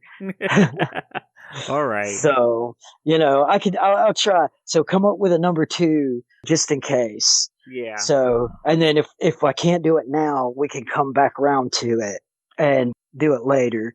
So, but, all right, cool. That one sounds pretty solid. How long is that one? It's 3 seasons. 3 seasons? Yeah. All right, cool. So, and I guess longer ones, what we can do is we can kind of do a back and forth. One episode will be, or a few episodes can be, or one season. We'll do one season. Let's say Hannibal, and then we could do one season of British Being Human, and then swap back to Hannibal for another, after we cover that season, or we can rotate episodes of every few episodes, or figure it out, something like that based on time or something, Yeah, I think some kind of formula on longer season sets. Yeah, I think we could figure this out when the time comes out. Right on. But hey, thanks for listening and sticking around, I guess. Yeah. Now give us your money. So. Oh wait, we do this for free. Yeah, I know. So. We dance for you. They just hope that people like, share, and subscribe. Whatever. Yeah. The usual. Raid Shadow Legends, not a sponsor. So, yeah, I hope everyone enjoyed the show. So, we're gonna sign off here, and Till the next one, till the next tick. yeah. So, later, guys. Bye.